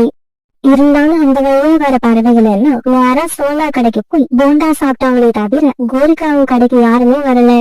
சோனா குருவி கடையில நடக்கிற வியாபாரத்தை பார்த்த கோரிக்காவத்துக்கு பயத்தறிச்சலா இருந்துச்சு. பிறகு கொஞ்ச நேரம் கழிச்சு சோனா குருவி கோரிக்காவத்துக்கிட்ட இந்த மாதிரி பேச ஆரம்பிச்சது. கோரியக்கா, நீங்க இங்க கடை போட்டதா எந்த தப்பும் இல்ல, ஆனா என்ன மாதிரியே போண்டா கடை போடுறதுதான் தப்பு. நீங்க சமோசா கடை போட்டு இருக்கலாம், இல்லனா வேற ஏதாவது கடை போடலாம். அப்படி போட்டீங்கன்னா தினமும் என்கிட்ட போண்டா சாப்பிடுற கஸ்டமர் எல்லாம் ஒரு நாள் வித்தியாசமா சாப்பிடுவோம்னு உங்ககிட்ட வருவாங்க. அப்படியே கொஞ்ச நாட்கள் போச்சுன்னா பிறகு உங்களுக்கும் வியாபாரம் நடக்கும், எனக்கும் வியாபாரம் நடக்கும். ஏய் சோனா, பரம்பரையா இந்த காட்டிலே வாழ்ந்துட்டு இருக்க எனக்கு நேத்து வந்த நீ ஐடியா சொல்றியா? போறியா? உன்னை என்ன பண்றேன் பாரு. எப்படி சொல்ல கோரிக்காகும் பிறகு கோவமா தன்னோட வீட்டுக்கு பறந்து போச்சு. காலுச்சி, எந்த கவலையும் இல்லாம நிம்மதியா படுத்திருக்கீங்க. நான் போண்டா கடை போட்டுட்டு சோனா குருவி கிட்ட அவமானப்பட்டுக்கிட்டு இருக்கேன். கோரி, ஏன் கோபமா இருக்க? உன்னோட கடையில போண்டா வியாபாரம் ஆச்சா இல்லையா? காலையில ஓபன் பண்ண கடை இப்ப மத்தியானம் ஆயிடுச்சு. இன்னும் ஒரு பிளேட் போண்டா கூட விக்கல. கவலைப்படாத கோரி, எனக்கு பசிக்கிற மாதிரி இருக்கு. அதனால நானே வந்து வியாபாரத்தை ஆரம்பிச்சு வைக்கிறேன். வேண்டாம் வேண்டாம், நீங்க வரவே வேண்டாம். நீங்க வந்து ஓசியில போண்டாவை திங்கிறதுக்கு வியாபாரம் நடக்காமலேயே இருக்கலாம். கோரி, உனக்கு இப்ப என்னதான் பிரச்சனை? எதுக்காக இங்க வந்த? காலுஜி, வியாபாரம் நடக்காட்டி கூட நான் கவலைப்பட மாட்டேன். ஆனா அந்த சோனா குருவி என்ன பார்த்து பரிதாபப்பட்டு எனக்கு அட்வைஸ் பண்ண ஆரம்பிக்குது. அதான் என்னால தாங்க முடியல. காலுஜி, அந்த சோனா குருவியோட கடையை எப்படியாவது அங்க இருந்து காலி பண்ணி ஆகணும். உங்களால முடியுமா முடியாதா? கோரி, உன்னோட கடையில வியாபாரம் நடக்கணுங்கிறதுக்காக நான் எதை வேணாலும் செய்வேன். இதோ இப்பவே வரேன். அந்த சோனா குருவியோட கடையை காலி பண்ணிடுறேன். இப்படி சொன்ன காலுக்காக பிறகு கோரிக்காக கூட பறந்து போச்சு. சோனா, உன்னோட கடையை தூக்கிட்டு இங்க இருந்து கிளம்பு. இந்த ஏரியாவுல ஒரே ஒரு கடை தான் இருக்கணும். அந்த கடையும் என்னோட மனைவியோட தான் இருக்கணும். காலண்ணா, நான் ஒன்னும் உங்க மனைவியை நீ கடை போட வேண்டாம்னு சொல்லவே இல்லையே. அப்புறம் எதுக்காக நீங்க என்ன காலி பண்ண சொல்றீங்க? இங்க பாரு சோனா, உன்னோட கடை இங்க இருக்கிற வரைக்கும் எங்க கடையில வியாபாரம் நடக்காது. அதுக்காக தான் உன்னை காலி பண்ண சொல்றோம். காலண்ணா, நல்ல பொருட்களை தயார் பண்ற திறமையும் மத்தவங்களுக்கு எடுக்கணுங்கிற எண்ணமும் இல்லாதவங்க எங்க கடை போட்டாலும் கண்டிப்பா வியாபாரம் நடக்கும். சோனா, நீ சொன்ன 2 குணமுமே உனக்கு இருக்கு. அதனாலதான் உன்னை இந்த இடத்த விட்டு காலி பண்ண சொல்றோம். நீ இங்க இருந்து போய் எங்க வேணாலும் கடை போட்டுக்க. அத பத்தி எங்களுக்கு கவலை இல்ல. ஆனா உன் கடை இங்க இருக்க கூடாது. காலுக்காக இப்படி சொன்ன உடனே சோனா குருவி தன்னுடைய கடையை தள்ளிக்கிட்டு அங்கெல்லாம் நகர்ந்து போயிடுச்சு. இப்படி தள்ளிக்கிட்டு போன சோனா குருவி தன்னுடைய கடையை இப்ப அந்த காட்டோட இன்னொரு பகுதிக்கு கொண்டு போயிடுச்சு. ஆனா சோனா குருவியோட கடை இடமானு தெரியாத பறவைகள் பழையபடி இதே இடத்துக்கு வந்தாங்க. கோரி, சோனா குருவி இன்னைக்கு கடை போடலையா? நான் போண்டா சாப்பிடலாம்னு வந்தேன். ஏன், நான் என்னோட கடையில என்ன மைசூர் பாக்கா வித்துக்கிட்டு இருக்கேன்? நானும் போண்டா தானே விக்கிறேன். இத சாப்பிட்டுட்டு போ. கோவப்படாத கோரி, சோனா குருவி இன்னைக்கு எதுக்காக கடை போடல? சோனா குருவி இதுக்கப்புறம் இங்க கடை போடாது. அது கடையை காலி பண்ணிக்கிட்டு வேற காட்டுக்கு போயிடுச்சு. நீ இன்னைக்கு என்னோட போண்டாவை சாப்பிட்டு பாரு. நல்லா இல்லனா நீ பணமே கொடுக்க வேண்டாம். சரி, ஒரு பிளேட் போண்டா கொடு. கோரிக்காயம் கொடுத்த போண்டாவை ஒரு வாய் சாப்பிட்டு இப்படி பேச ஆரம்பிச்சது. போண்டா இது ஒரே புளிப்பு, சட்னி ஒரே காரம், வாயில வைக்க முடியல. இதை என்னால சாப்பிட முடியாது. நீ ஏன் வச்சுக்கோ. என்னது, நானே வச்சுக்கணுமா? கொடுத்த போண்டாவை எச்சி பண்ணி சாப்பிட்டுட்டு இப்ப அதை என்கிட்டயே திருப்பி குடுக்கறியா? இங்க பாரு, மரியாதையா போண்டாவுக்குள்ள காசை கொடுத்துட்டு போ. என்னது, காசு கொடுக்கணுமா? நீதான் சொன்ன போண்டா நல்லா இல்லன்னா காசு கொடுக்க வேண்டாம்னு. உண்மையிலேயே நீ கொடுத்த போண்டா நல்லாவே இல்ல. பொய், சுத்த பொய். நான் அப்படி சொல்லவே இல்ல. இப்ப நீ காசு கொடுக்கலன்னா இங்க இருந்து போகவே முடியாது. கோரிக்காயம் கோவமா இப்படி சொல்லவே தார வழி இல்லாத ஒரு தாத்திக்கு பணத்தை எடுத்து கொடுத்துட்டு அங்கிருந்து பறந்து போயிடுச்சு. சோனா குருவியோட கடை தார வரைக்கும் இருக்கிறது கொஞ்சம் கொஞ்சமா அந்த காட்டுல இருக்கிற பறவைகளுக்கு தெரிஞ்சு போயிடுச்சு. அதனால என்ன பறவுதுன்னு சோனா குருவி கடைக்கு போய் மறுபடியும் போண்டா சாப்பிட ஆரம்பிச்சாங்க. சோனா, கோரி இலவசமா கொடுத்தா கூட யாரும் அங்க போய் சாப்பிட மாட்டாங்க. அந்த அளவுக்கு கேவலமா இருக்கு. கோரியாத கிட்ட அப்பவே சொன்னேன், நீங்க போண்டா கடை போடாம வேற ஏதாவது கடை போடுங்கன்னு. அவங்கதான் கேட்கவே இல்ல. காலுஜி, அந்த சோனா குருவியை இந்த இடத்தை விட்டு விரட்டியும் எனக்கு வியாபாரமே ஆக மாட்டேங்குது. இப்ப என்ன பண்ணலாம்? கோரி, நீ சோனா குருவியை இந்த காட்டுல இருந்தே விரட்டி விட்டா கூட நம்ம காட்டுல உள்ள பறவைகள் போண்டா சாப்பிடணும்னா அது எங்க கடை போட்டிருக்கோ அங்கதான் போவாங்க. காலுஜி, நம்ம போண்டா வியாபாரமாக வேற வழியே இல்லையா? கோரி, நான் சொல்றத பொறுமையா கேளு. எப்பவுமே நாம அடுத்தவங்களை பார்த்து அதே மாதிரி ஆகணும்னு ஆசைப்படக்கூடாது. நமக்கு என்ன தெரியுமோ அததான் செய்யணும். நீ என்னைக்காவது எனக்கு சூப்பு வச்சு கொடுப்ப பாரு, அது உண்மையிலேயே ரொம்ப சூப்பரா இருக்கும். நான் என்ன சொல்றேன்னா, போண்டா கடையை எடுத்துட்டு நீ சூப்பு கடையை போடு. உனக்கு கண்டிப்பா வியாபாரம் ஆகும். அதே மாதிரி சோனா குருவி கிட்ட போய் அதையும் மறுபடி இங்கேயே வந்து கடை போட்டுக்க சொல்லு. இப்படி சொன்ன காலுக்காகவும் பிறகு அங்கிருந்து பறந்து போயிடுச்சு. பிறகு அன்னைக்கு சாயங்காலம் வீட்டுக்கு போற சமயத்துல கோரிக்காக சோனா குருவியோட கடையை பார்த்து வந்துச்சு. அந்த சமயத்துல நிறைய பறவைகள் அங்க போண்டா சாப்பிட்டுக்கிட்டு இருந்தாங்க. காலேஜி சொன்னது உண்மைதான் போல இருக்கு. நாம இந்த சோனா குருவிய பக்கத்து காட்டுக்கே விரட்டி விட்டா கூட இந்த பறவைகள் அங்க போய் போண்டா சாப்பிட்டாலும் சாப்பிடுவாங்களே தவிர நம்ம கடைக்கு வரவே மாட்டாங்க. பேசாம நம்ம சோனா குருவி கூட சமாதானமா போயிடுவோம். சோனா, நான் என்னோட தோல்வியை ஒத்துக்கிறேன். எனக்கு இனிமே போண்டா கடை வைக்கிற ஐடியாவே இல்ல. நான் சூப்பு கடை வைக்க போறேன். அதனால தயவு செஞ்சு நீயும் உன்னோட கடைய பழையபடி அங்கேயே கொண்டு வந்துரு. நீ போண்டா வியாபாரம் பண்ணு, நான் சூப்பு வியாபாரம் பண்றேன். யாருக்கு எவ்வளவு வியாபாரம் நடக்கும்னு இருக்கோ அப்படியே நடக்கட்டும். கோரி அக்கா, நான் இதேதான் அப்ப சொன்னேன். ஆனா நீங்க கேட்கல. இருந்தாலும் இப்ப நீங்க புரிஞ்சுக்கிட்டத நினைச்சு எனக்கு சந்தோஷமா தான் இருக்கு. பிறகு மறுநாள்ல இருந்து சோனா குருவியும் கோரிக்காவும் பக்கத்து பக்கத்துல கடை போட ஆரம்பிச்சாங்க. கொஞ்ச நாள் கழிச்சு இவங்க 2 பேர் கடையிலுமே நல்லா வியாபாரம் நடக்க ஆரம்பிச்சது. இப்ப எல்லாம் சோனா குருவிய கோரிக்காவும் எதிரியா நினைக்கிறது இல்ல, தன்னோட தொழிலா நினைச்சு சந்தோஷமா வாழ ஆரம்பிச்சது.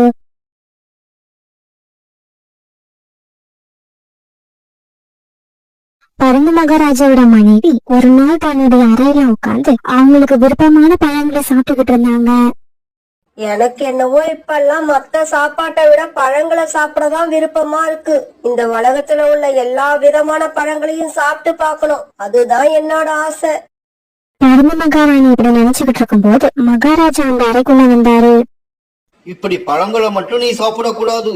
அரண்மனையோட சமையல்காரர்கள் உனக்காக விதவிதமா சமைச்சு வைக்கிறாங்க. ஆனா நீ அதையெல்லாம் சாப்பிடுறதே இல்ல. இல்ல மகாராஜா, என்ன வலுக்கட்டாயப்படுத்தாதீங்க. எனக்கு என்னவோ மத்த உணவை விட பழங்களை சாப்பிடதான் ரொம்ப ஆசையா இருக்கு. அப்புறம் எனக்கு இந்த ஆப்பிள், ஆரஞ்சு, சாத்துக்குடி, திராட்சை இந்த மாதிரி பழங்களை நிறைய சாப்பிட்டு சாப்பிட்டு அழுத்து போயிடுச்சு. புதுசா ஏதாவது பழம் சாப்பிடணும் போல இருக்கு. மகாராணி, உன்னோட ஆசை எதுவா இருந்தாலும் அதை நான் நிறைவேற்றி வைப்பேன். உனக்கு எந்த பழம் வேணும்னு சொல்லு, அந்த பழம் எங்க இருந்தாலும் உடனே கொண்டு வர சொல்றேன். நேத்து என்னோட தோழி கூட பேசிக்கிட்டு இருக்கும் போது ஒரு பழம் பேரு சொன்னான். ஆனா அது இப்ப மறந்து போயிடுச்சு. கொஞ்ச நேரம் இருங்க, ஞாபகப்படுத்தி சொல்றேன். இப்படி சொன்ன மகாராணி பிறகு கொஞ்ச நேரம் யோசிச்சுட்டு இருந்தாங்க. ஆ ஆ ஞாபகம் வந்துருச்சு.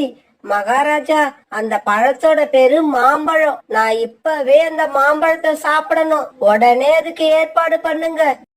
உடனே பருந்து மகாராஜா தன்னுடைய மந்திரி சாகர்புரா வர வச்சு அதுகிட்ட இப்படி பேச ஆரம்பிச்சாரு. அமைச்சரே, மாம்பழம், இந்த பழத்தை நீங்க கேள்விப்பட்டு இருக்கீங்களா? மகாராணி திடீர்னு மாம்பழம் சாப்பிடணும்னு ஆசைப்படுறாங்க. நான் இப்படி ஒரு பழத்தை பார்த்ததும் இல்ல, கேள்விப்பட்டதும் இல்ல. உங்களுக்கு இத பத்தி ஏதாவது விவரம் தெரிஞ்சா எனக்கு உடனே சொல்லுங்க. மகாராஜா, நீங்க சொல்ற அந்த மாம்பழத்தை பத்தி எனக்கு தெரிஞ்சதை நான் சொல்றேன், நீங்க கேட்டுக்கோங்க. இந்த மாம்பழம் இங்க இருந்து தூரமா உள்ள மகேந்திரபுரி காட்டுல மட்டும்தான் இருந்துச்சு. ஆனா இப்ப நம்ம காட்டுல இருக்கிற 3 பறவைகளோட வீட்டுல அந்த மரம் இருக்கிறதா கேள்விப்பட்டேன். மந்திரியாரே, நம்ம காட்டுல மாம்பழம் எங்க இருந்தாலும் உடனே கொண்டு வர சொல்லுங்க. எந்த மாம்பழம் நல்லா இனிப்பா இருக்குதோ அந்த பழத்தை கொண்டு வர்றவங்களுக்கு வெகுமதி கிடைக்கும்.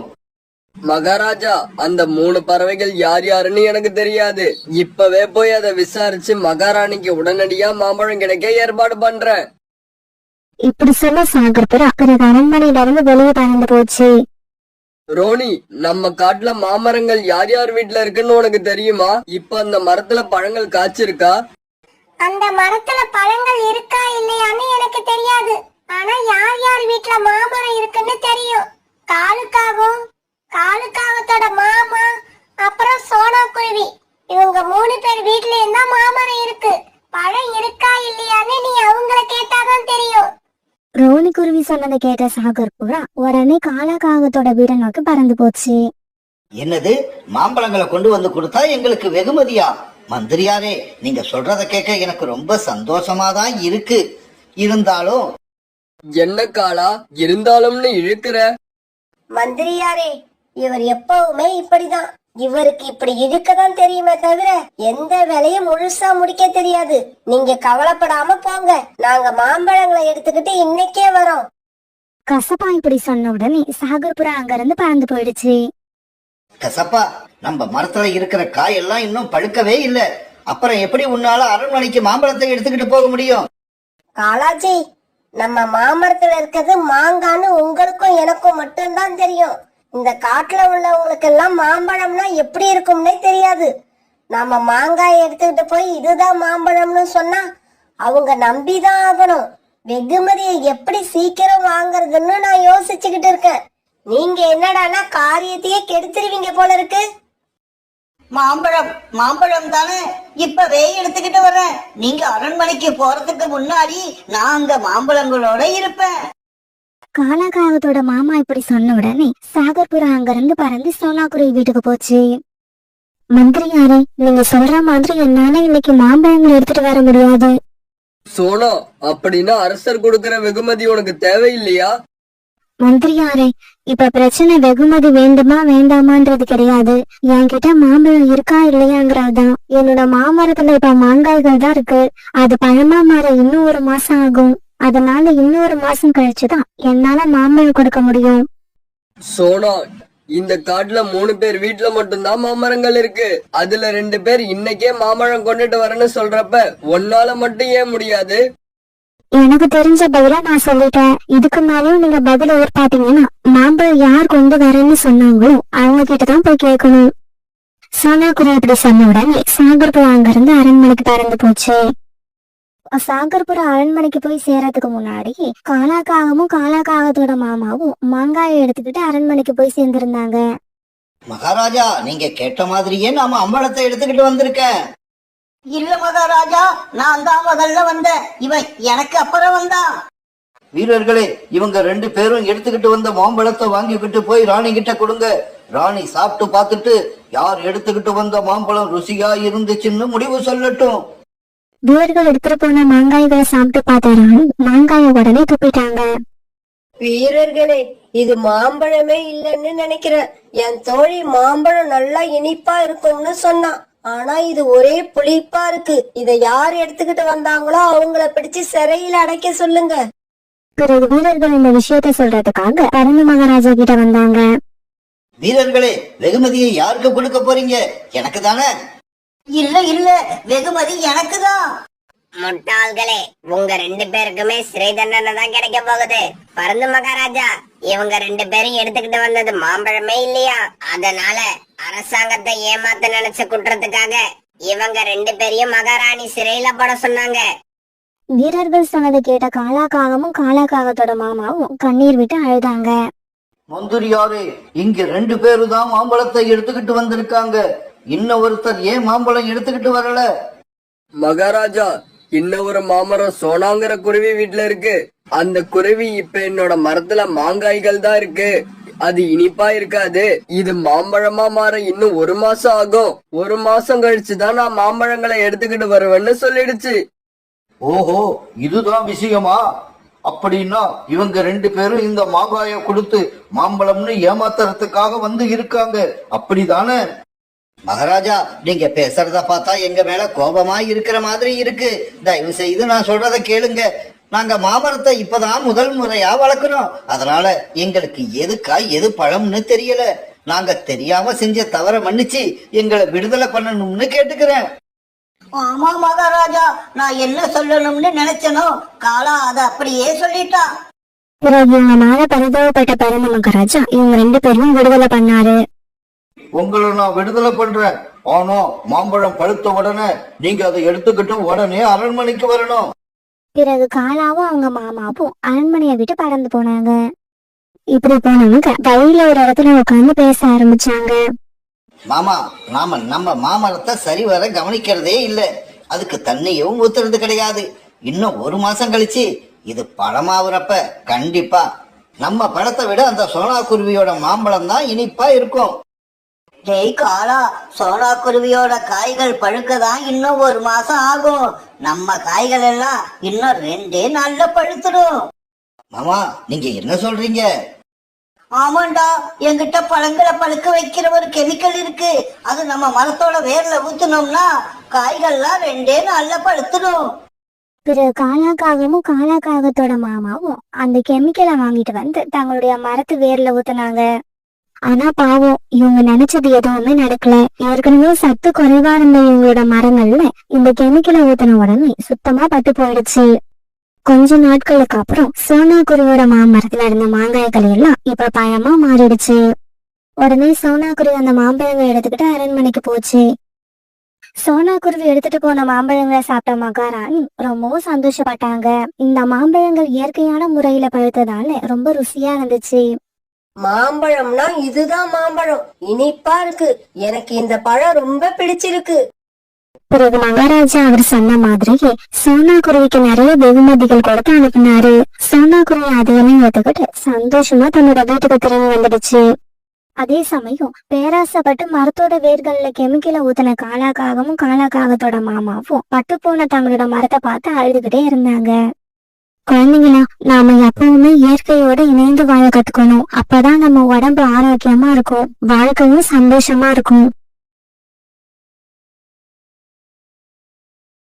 சோனா குருவி ஒரு ஏழக்குருவி. அது மண்பாண்டங்களை தயார் செஞ்சு அதை விற்பனை பண்ணிக்கிட்டு இருந்துச்சு.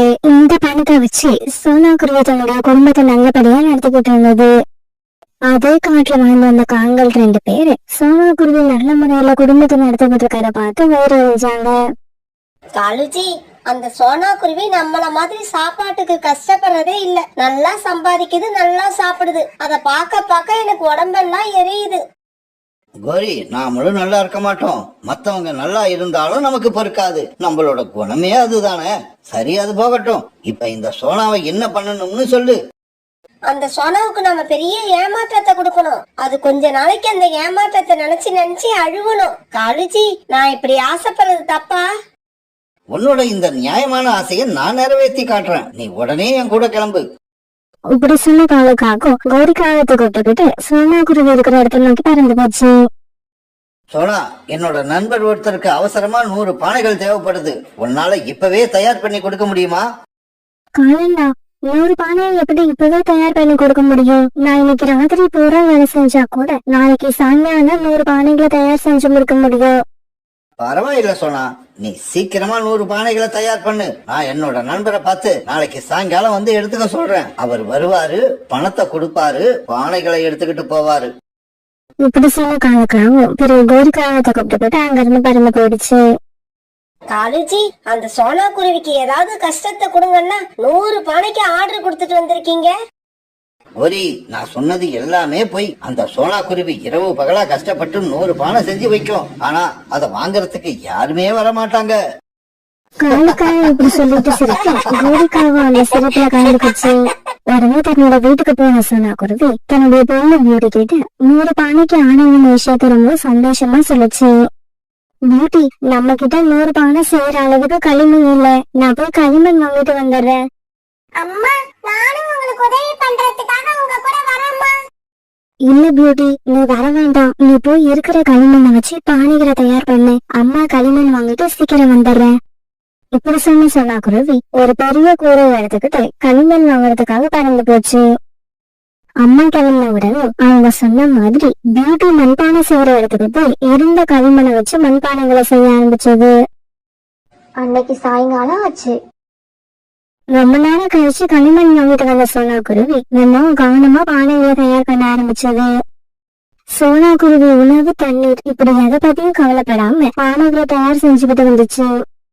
அம்மா, ராத்திரி ஆயிடுச்சு. உங்களை பார்க்க ரொம்பவும் களைப்பா இருக்கிற மாதிரி இருக்கு. நீங்க வேலையை நிறுத்திட்டு வீட்டுக்கு வாங்க.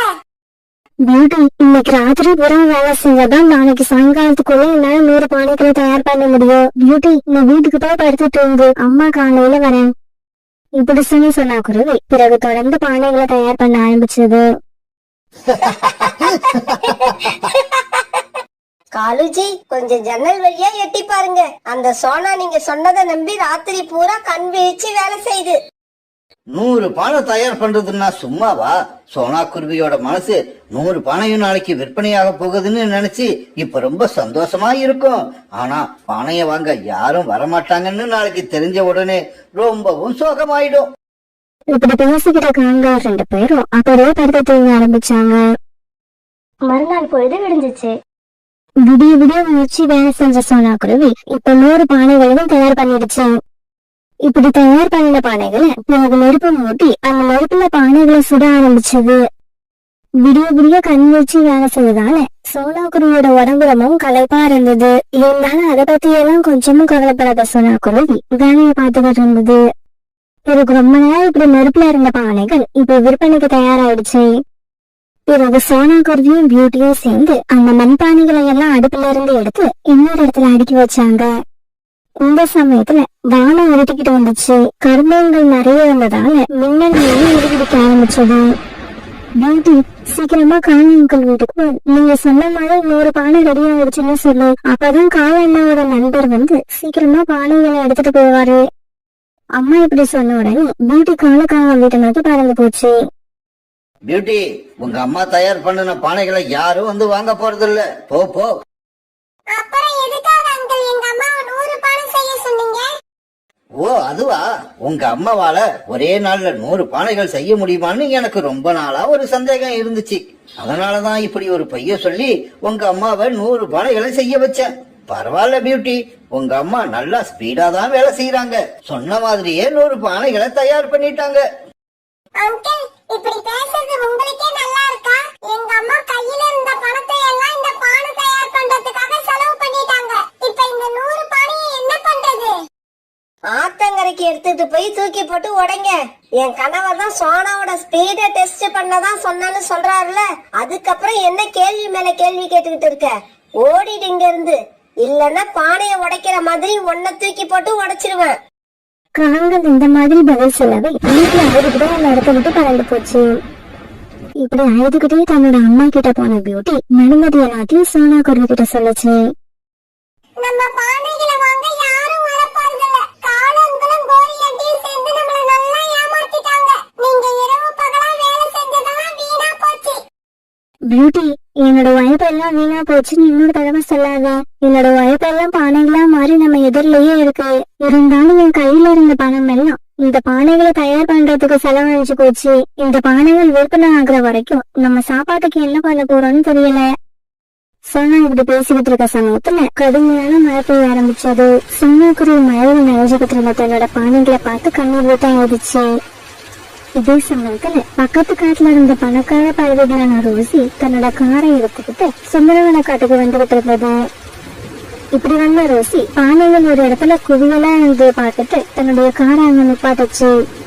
என்னங்க, இந்த பானைகள் யாரோடதுன்னு எனக்கு கொஞ்சம் சொல்ல முடியுமா? ஆண்டி, இந்த பானைகள் எல்லாம் எங்களோடதுதான். ஒரு காக நிறைய பானைகள் ஆர்டர் பண்ணி செய்ய சொல்லிட்டு இப்ப வாங்காம ஏமாத்திடுச்சு. அதனால நீங்க கவலைப்படாதீங்க. நான் நகரத்துல ஒரு பெரிய கடை வச்சிருக்கேன். என்னோட கடையில மண்ணால் ஆன பொருட்களை மட்டும்தான் வியாபாரம் பண்றேன். இப்ப நகரத்துல உள்ளவங்க எல்லாம் மண்ணால. இப்படி சொன்ன ரோசிக்கு தன்னோட காரை எடுத்துக்கிட்டு அங்க இருந்து கிளம்பி போயிடுச்சு. பிறகு சொன்ன மாதிரியே ரோசிக்கு தன்னோட கடையில இருந்து வேன் அனுப்பிட்டு சோனா குருவி அந்த வேன் நிறைய பானைகளை வச்சு திருப்பி அனுப்பி விட்டது. இப்ப அந்த ரோசிக்கு குறைஞ்சது வாரம் ஒரு தடவையாவது சோனா குருவிக்கு ஆர்டர் கொடுத்துக்கிட்டே இருந்தது. சோனா குருவியும் பியூட்டியும் சேர்ந்து மண் பாத்திரங்களை விதவிதமா தயார் பண்ணி ரோசி கிளிக்கு அனுப்பிக்கிட்டே இருந்தாங்க. சோனா குருவி அது முன்னால வாழ்ந்து வந்த சின்ன வீட்டை விட்டுட்டு இப்ப அதை விட பெரிய வீட ஒண்ணு விலைக்கு வாங்கிடுச்சு. இதெல்லாம் கேள்விப்பட்ட காலுக்காவதுக்கும் கோரிக்காவதுக்கும் இப்ப வயல் அதிகமா எரிய ஆரம்பிச்சது. காலுஜி, நான் அந்த சோனா குருவிக்கு கெடுதல் செய்யறதுக்காக எப்படியோ ஐடியா பண்றேன். ஆனா கடைசியா என்னோட ஐடியா எல்லாமே அந்த குருவிக்கு நல்லதாவே முடியுது. ஏன் இப்படி நடக்குது? கோரி, சோனா எப்பவுமே தான் உண்டு தான் வேலை உண்டுன்னு இருக்கும். நாம அப்படி இல்ல. எப்பவும் நம்மளை சுத்தி உள்ளவங்களை பார்த்து பொறாமப்பட்டுக்கிட்டே இருப்போம். ஒருவேளை தன்னோட வேலையில மட்டும் கவனம் செலுத்துறவங்களுக்கு நடக்கிறது எல்லாமே நன்மையாதான் நடக்கும் போல இருக்கு.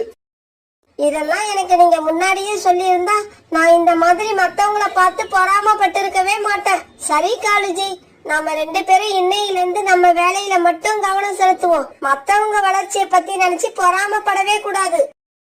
இப்படி பேசிக்கிட்ட காவல் 2 பேரும் பிறகு வேலை தேடுறதுக்காக அவங்க பறந்து போனாங்க. சோனா குருவி அந்த காட்டுக்கு அப்புறம் புதுசா வந்தது.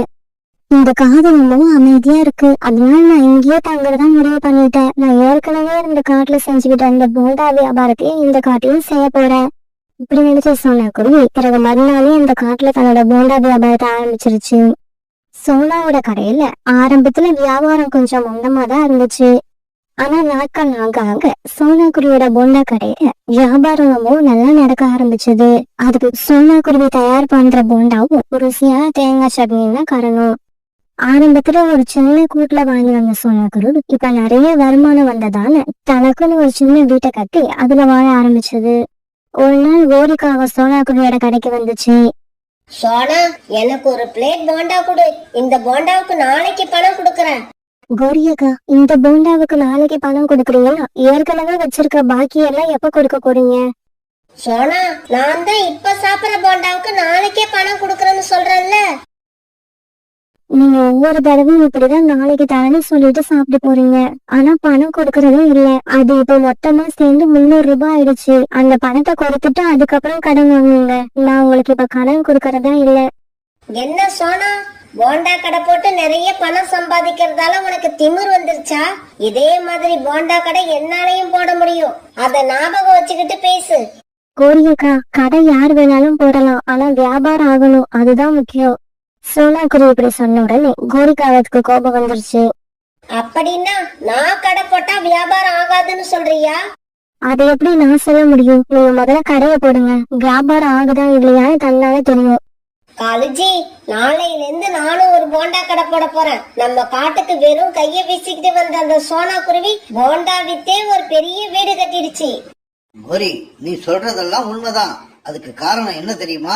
சோனா குருவியோட கடையில விக்கிற போண்டாவும் அந்த சட்னியும் அவ்வளவு ருசியா இருக்கும்.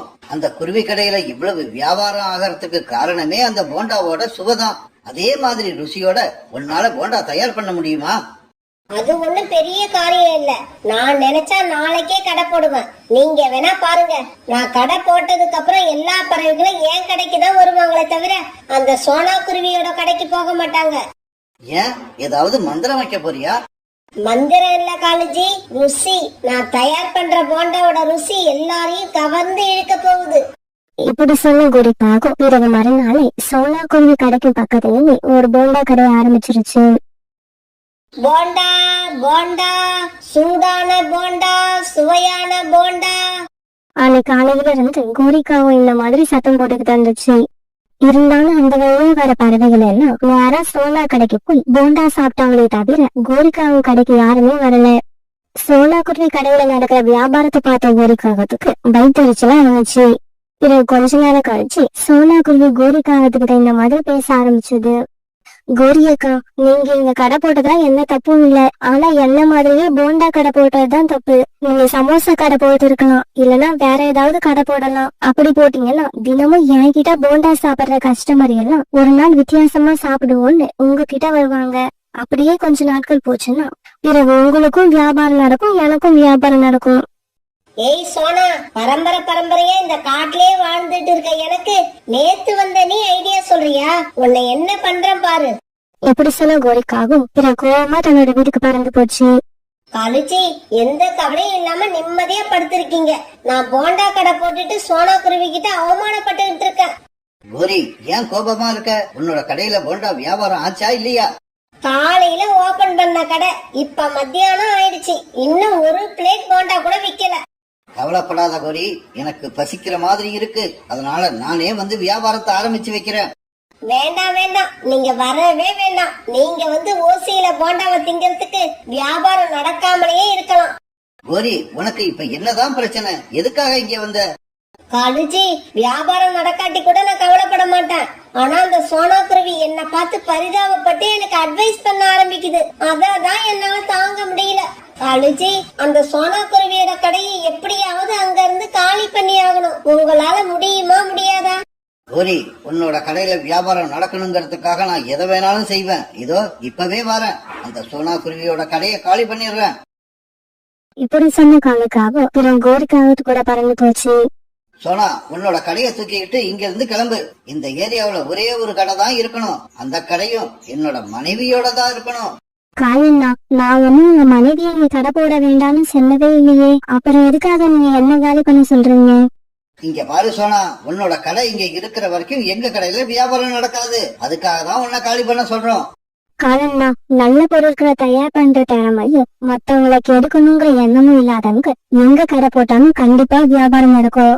சோனா, நீ சொன்ன 2 குணமுமே உனக்கு இருக்கு. அதனாலதான் உன்னை இந்த இடத்த விட்டு காலி பண்ண சொல்றோம். நீ இங்க இருந்து போய் எங்க வேணாலும் கடை போட்டுக்க. அத பத்தி எங்களுக்கு கவலை இல்ல. ஆனா உன் கடை இங்க இருக்க கூடாது. காலுக்காக இப்படி சொன்ன உடனே சோனா குருவி தன்னுடைய கடையை தள்ளிக்கிட்டு அங்கெல்லாம் நகர்ந்து போயிடுச்சு. இப்படி தள்ளிக்கிட்டு போன சோனா குருவி தன்னுடைய கடையை இப்ப அந்த காட்டோட இன்னொரு பகுதிக்கு கொண்டு போயிடுச்சு. ஆனா சோனா குருவியோட கடை இடமானு தெரியாத பறவைகள் பழையபடி இதே இடத்துக்கு வந்தாங்க. கோரி, சோனா குருவி இன்னைக்கு கடை போடலையா? நான் போண்டா சாப்பிடலாம்னு வந்தேன். ஏன், நான் என்னோட கடையில என்ன மைசூர் பாக்கா வித்துக்கிட்டு இருக்கேன்? நானும் போண்டா தானே விக்கிறேன். இத சாப்பிட்டுட்டு போ. கோவப்படாத கோரி, சோனா குருவி இன்னைக்கு எதுக்காக கடை போடல? சோனா குருவி இதுக்கப்புறம் இங்க கடை போடாது. அது கடையை காலி பண்ணிக்கிட்டு வேற காட்டுக்கு போயிடுச்சு. நீ இன்னைக்கு என்னோட போண்டாவை சாப்பிட்டு பாரு. நல்லா இல்லன்னா நீ பணமே கொடுக்க வேண்டாம். சரி, ஒரு பிளேட் போண்டா கொடு. கோரிக்காலம் கொடுத்த போண்டாவை ஒரு வாய் சாப்பிட்டு தாக்கி இப்படி பேச ஆரம்பிச்சது. சீ, போண்டா இது ஒரே புளிப்பு, சட்னி ஒரே காரம், வாயில வைக்க முடியல. இதை என்னால சாப்பிட முடியாது, நீ ஏன் வச்சுக்கோ. என்னது, நானே வச்சுக்கணுமா? கொடுத்த போண்டாவை எச்சி பண்ணி சாப்பிட்டுட்டு இப்ப அதை என்கிட்டயே திருப்பி கொடுக்கறியா? இங்க பாரு, மரியாதையா போண்டாவுக்குள்ள காசை கொடுத்துட்டு போ. என்னது, காசு கொடுக்கணுமா? நீதான் சொன்ன போண்டா நல்லா இல்லன்னா காசு கொடுக்க வேண்டாம்னு. உண்மையிலேயே நீ கொடுத்த போண்டா நல்லாவே இல்ல. பொய், சுத்த பொய். நான் அப்படி சொல்லவே இல்ல. இப்ப நீ காசு கொடுக்கலன்னா இங்க இருந்து போகவே முடியாது. கோரிக்காலம் கோவமா இப்படி சொல்லவே வேற வழி இல்லாத தாட்டி பணத்தை எடுத்து கொடுத்துட்டு அங்கிருந்து பறந்து போயிடுச்சு. சோனா குருவியோட கடை வேற வரைக்கும் இருக்கிறது கொஞ்சம் கொஞ்சமா அந்த காட்டுல இருக்கிற பறவைகளுக்கு தெரிஞ்சு போயிடுச்சு. அதனால என்ன பண்றதுன்னு சோனா குருவி கடைக்கு போய் மறுபடியும் போண்டா சாப்பிட ஆரம்பிச்சாங்க. சோனா, கோரி இலவசமா கொடுத்தா கூட யாரும் அங்க போய் சாப்பிட மாட்டாங்க. அந்த அளவுக்கு கேவலமா இருக்கு. ஒரு நாள் கோரியாத கிட்ட அப்பவே சொன்னேன், நீங்க போண்டா கடை போடாம வேற ஏதாவது கடை போடுங்கன்னு. அவங்கதான் கேட்கவே இல்ல. காலுஜி, அந்த சோனா குருவியை இந்த இடத்த விட்டு விரட்டியும் எனக்கு வியாபாரமே ஆக மாட்டேங்குது. இப்ப என்ன பண்ணலாம்? கோரி, நீ சோனா குருவியை இந்த காட்டுல இருந்தே விரட்டி விட்டா கூட நம்ம காட்டுல உள்ள பறவைகள் போண்டா சாப்பிடணும்னா அது எங்க கடை போட்டிருக்கோ அங்கதான் போவாங்க. காலுஜி, நம்ம போண்டா வியாபாரமாக வேற வழியே இல்லையா? கோரி, நான் சொல்றத பொறுமையா கேளு. எப்பவுமே நாம அடுத்தவங்களை பார்த்து அதே மாதிரி ஆகணும்னு ஆசைப்படக்கூடாது. நமக்கு என்ன தெரியுமோ அதை தான் செய்யணும். நீ என்னைக்காவது எனக்கு சூப்பு வச்சு கொடுப்ப பாரு, அது உண்மையிலேயே ரொம்ப சூப்பரா இருக்கும். நான் என்ன சொல்றேன்னா, போண்டா கடையை எடுத்துட்டு நீ சூப்பு கடையை போடு, உனக்கு கண்டிப்பா வியாபாரம் ஆகும். அதே மாதிரி சோனா குருவி கிட்ட போய் அதையும் மறுபடி இங்கேயே வந்து கடை போட்டுக்க சொல்லு. இப்படி சொன்ன காலுக்காகவும் பிறகு அங்கிருந்து பறந்து போயிடுச்சு. பிறகு அன்னைக்கு சாயங்காலம் வீட்டுக்கு போற சமயத்துல கோரிக்காக சோனா குருவியோட கடையை பார்த்து வந்துச்சு. அந்த சமயத்துல நிறைய பறவைகள் அங்க போண்டா சாப்பிட்டுக்கிட்டு இருந்தாங்க. காலுஜி சொன்னது உண்மைதான் போல இருக்கு. நாம இந்த சோனா குருவிய பக்கத்து காட்டுக்கே விரட்டி விட்டா கூட இந்த பறவைகள் அங்க போய் போண்டா சாப்பிட்டாலும் சாப்பிடுவாங்களே தவிர நம்ம கடைக்கு வரவே மாட்டாங்க. பேசாம நம்ம சோனா குருவி கூட சமாதானமா போயிடுவோம். சோனா, நான் என்னோட தோல்வியை ஒத்துக்கிறேன். எனக்கு இனிமே போண்டா கடை வைக்கிற ஐடியாவே இல்ல. நான் சூப்பு கடை வைக்க போறேன். அதனால தயவு செஞ்சு நீயும் உன்னோட கடையை பழையபடி அங்கேயே கொண்டு வந்துரு. நீ போண்டா வியாபாரம் பண்ணு, நான் சூப்பு வியாபாரம் பண்றேன். யாருக்கு எவ்வளவு வியாபாரம் நடக்கும்னு இருக்கோ அப்படியே நடக்கட்டும். கோரியக்கா, நான் இதேதான் அப்ப சொன்னேன். ஆனா நீங்க கேட்கல. இருந்தாலும் இப்ப நீங்க புரிஞ்சுக்கிட்டத நினைச்சு எனக்கு சந்தோஷமா தான் இருக்கு. பிறகு மறுநாள்ல இருந்து சோனா குருவியும் கோரிக்காவும் பக்கத்து பக்கத்துல கடை போட ஆரம்பிச்சாங்க. கொஞ்ச நாள் கழிச்சு இவங்க 2 பேர் கடையிலுமே நல்லா வியாபாரம் நடக்க ஆரம்பிச்சது. இப்ப எல்லாம் சோனா குருவிய கோரிக்காவும் எதிரியா நினைக்கிறது இல்ல, தன்னோட தோழியா நினைச்சு சந்தோஷமா வாழ ஆரம்பிச்சது.